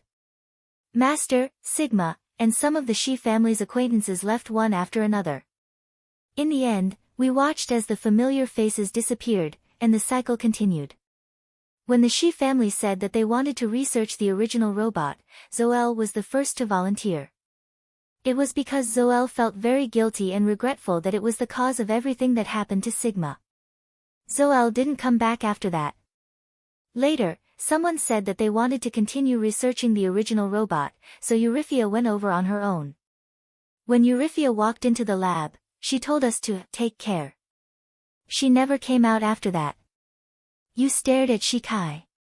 His blue bar was flashing, and even though his expression wasn't as clear as a human's, Shikai could sense Yu's resentment. That's not what I remember, Yu, Chip said. All of us had part of our memories erased. You did it yourself, Yu replied. You sealed your memories before entering the lab because you were afraid that the Shi family would learn too many secrets during your research. Before Master passed away, he said that to protect the Shi family's development in Mist Bodhisattva, he must not reveal the secrets of the past. That's why Zoel, Euryphia, and you all sealed your memories before entering the lab. I didn't think that you could be saved, but your subconscious told you not to dig into your memories. That's why you chose to believe what I told you before I went into hibernation. Master wouldn't erase our memories, you know that. Master once said that every memory is a precious treasure. Be it sad or happy, it's an indispensable part of us. Even if we aren't real people, we still have the right to our memories. This is the respect Master gave us. That's right. How could that person erase their memories? Chip fell silent. I didn't think that you were willing to be test subjects back then. Shikai's voice sounded a little hoarse. Of course we were willing. Why else do you think that arrogant Euryphia would agree to be dissected so easily? How could the cold-hearted Zoel be so easily dealt with by those people, allowing them to stab him? You stared at Shikai for a while before looking away. That generation of Shikais had fought against the combined efforts of many major forces and achieved countless amazing things. That was the Shi family's most glorious era, and the time when geniuses gathered. None of the Shi family members that came after that were capable of anything. Capable of anything. Capable of anything. Capable of anything. Shikai's head was spinning. He didn't think that this word would be applied to the Shi family. We were supposed to be the most glorious generation, but we suffered such a setback later on. Master said that no matter how many geniuses there are, they can't resist the will of the heavens. He said that the Shi family was so talented that even the gods couldn't stand it anymore. That's why they created so many disasters, wars, electromagnetic storms, internal divisions, and so on. Eventually, we were the only ones left, and we became more and more ordinary. You looked at Shikai again when he said, more and more ordinary, and Shikai's face turned bright red. Then, you looked at his fingers and bent all four of them until only one remained. But I'm not as stupid as them.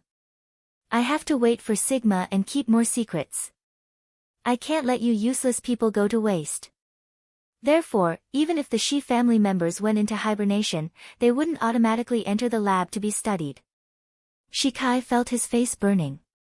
Although he wasn't the one who did those things, he did want to study the original robot first. But Yu's words put Shikai's mind at ease. It was true that he didn't have the ability to do so. It wasn't because of the mysterious brain complex, but because there was a huge gap between him and the peak generation. After you stopped talking, Silen asked, is there no way to go back? Can't you recreate the things inside the black box? Yu shook his head. Too much data was lost, and we weren't involved in the project back then. We don't know much about it. Sigma knows a lot more than we do. Master taught it a lot when it was there. But if there isn't a connection point on this side to activate this bridge, the people from the other side won't be able to come here. Suddenly, Yu looked at Silen. So, how did you get here in the first place? Without a connection point, how could you accurately come to this side and not to another galaxy? Shikai's mouth fell open. Did that mean that Silen wasn't a citizen of the Mist Bodhisattva Empire or this galaxy? The She family didn't originate from this galaxy. Huimao whispered something to Yu and explained the situation to him. Yu stared at the ring fingerprint on Silen's hand and rubbed his chin. Maybe there's a signal or a spacetime mark on it. But it must have come into contact with the black box before. Otherwise, there wouldn't be a guiding signal. Silen's eyes flashed as he recalled Genya's experience. Back then, Genya accidentally stumbled into an unstable wormhole and went to the League of Stars. The wormhole disappeared not long after Genya entered it. Previously, he had always thought that it was just one of the many unstable wormholes. However, now that he thought about it, the lost black box was definitely around that wormhole. If not, it would not have coincidentally reached the Star Alliance instead of other galaxies and regions.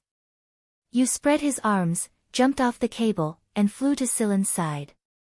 I've decided to follow you guys for now. Shikai shot Silen a glance. He was the real She family member, but the original robot treated Silen much better than he did. Was it true that they were disappointed in the She family after all that had happened? Chip didn't object. He knew that you wanted to follow Silen to find the black box and then find Sigma. When they arrived, only Silen and Huimao came. When they left, they brought you with them. It was a lot more lively. Huimao logged into the return forum with you. At first, you just watched the war like everyone else online. It needed to absorb more information. Gradually, you joined in the war of words with Huimao.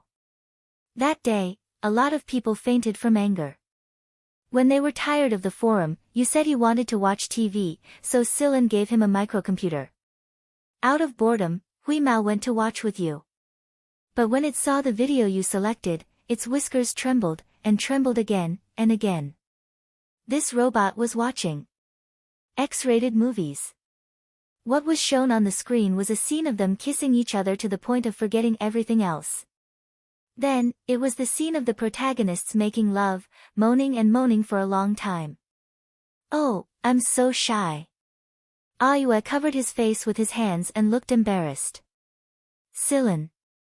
What's with that weird blue band of light flashing between your fingers? Huimao flicked his ears. Never mind. It was more interesting to bicker with those old pedants on the forum. Aren't you afraid that Sigma will get lonely? Asked Silen. Yu turned his head away, his fingers still covering his face. Of course it will get lonely, but it won't go crazy like other people. It's Sigma, the Sigma that thinks differently from other people. For example, most people will measure the distance between their dreams and reality first if it's too far away. If it's too far away, they'll feel depressed or even despair. Sigma, on the other hand, will pay more attention to whether its dreams are there or not. As long as its dreams are there, it will continue to persevere, even for 1,000 years. Silen smiled. True. That guy is pretty good. Silen thought of the naive robot at the base again. It flew around waving its arms, enjoying simple happiness and contentment like a child. When he thought back to when the shortcut was activated, it must have been very depressed. I wonder how they're doing now though. Silen returned to the capital with Yu and Hui Mao. He didn't report the mission to Guan Feng first. Instead, he went to the Zhen family to look for Zhenya. Zhenya had heard about the incident Silen caused in the academic world a long time ago, but he didn't comment on it. He wouldn't say too much if it was something Silen thought. Silen asked Zhenya about what happened in the past. Because it was an internal matter of the Zhen family, Silen didn't ask anything else. He only asked where Zhenya encountered the wormhole and when exactly. After answering all the questions, Zhenya looked at Silen. You want to go back? Yes, I want to see if I can find a way back. I didn't actually expect to come back. I only hoped that you would reach a certain level of strength before going out and exploring the boundless world. Have you found a way? Silen had a feeling that Zhenya was looking forward to going back. You want to go back too, Master, don't you? Could it be that you have someone you miss? Celine teased. You. Zhenya knocked on Silen's head and waved. Let's go check on Guan Feng. I think something happened to him, but he didn't want to tell anyone. Something happened? What happened? But since Zhenya didn't look anxious or worried, it meant that it wasn't serious. Alright, I'll go to AF1 later. Oh right, did you receive the golden thread turtle I asked Tuasen to send over? At the time, Silen had left San Colombo in a hurry, so he asked Tuasen to take care of it. I did. Zhenya's smile deepened at the mention of this. I'm keeping it for myself. I heard that anyone who sees a golden thread turtle over 100 years old will have their lifespan increased by another 100 years. That's why a few of my old friends have been coming here frequently recently. They even tried to take it away from me. Hee, no way. Most old people liked this kind of legend, especially one related to lifespan. It was always a good thing to look forward to whether it was true or not, wasn't it? Wheeze, you, let's go. Blue skin, don't sprain your back. That tail of yours isn't for you to practice standing straight. Silen roared at the sea. Zhenya looked at them with amusement. But after Silen left with Yu and Hui Mao, Zhenya's smile slowly faded. He looked into the distance. Someone the League of Stars was worried about. Yes, Guan Feng was injured, and it wasn't light at all. His entire arm was almost crippled, and he had been cooped up at home recently. If Zhenya hadn't contacted him because of Silen's trouble, he wouldn't have known that Guan Feng was injured. Silen's first reaction when he heard the reason for Guan Feng's injury was, "You must be kidding me, right?" Everyone knew that Guan Feng was a great player with the Purgatory Thunder Snake, but he hadn't expected that he would be injured by his own gun, and by the lowest level Type B gun no less. Guan Feng had always called himself the originator of the Purgatory Thunder Snake, so it was no wonder that he was too embarrassed to go out and meet people. Guan Feng couldn't be blamed entirely. He was too tired when he was researching the medium Purgatory Thunder Snake cannon, and he was injured by the Type B gun he called entry-level in a moment of carelessness. That's why you shouldn't be busy with other things right now. Help me finish the rest of the project. We can't drag this out for too long, or it's easy to make a mistake. Guan Feng told Silen about the project. As expected, he didn't have enough energy to do it alone. On the other side of the living room, Hui Mao and Yu were fighting with the squirting fish inside the giant fish tank. When Guan Feng turned around, he saw Yu lying on the edge of the fish tank and electrocuting the last fish with his finger. The tip of his finger glowed with electricity as he knocked out the last fish. Guan Feng. He knew that the person with that cat couldn't be a good person. You're tuning in to the Blissful Bookshelf YouTube channel. We're so grateful for your support, and don't forget to subscribe to join us on this incredible journey through captivating stories. Your generosity through donations truly makes a world of difference, as it's the primary source of revenue that allows me to expand and enhance this channel for you. Thank you from the bottom of my heart for being a part of this adventure.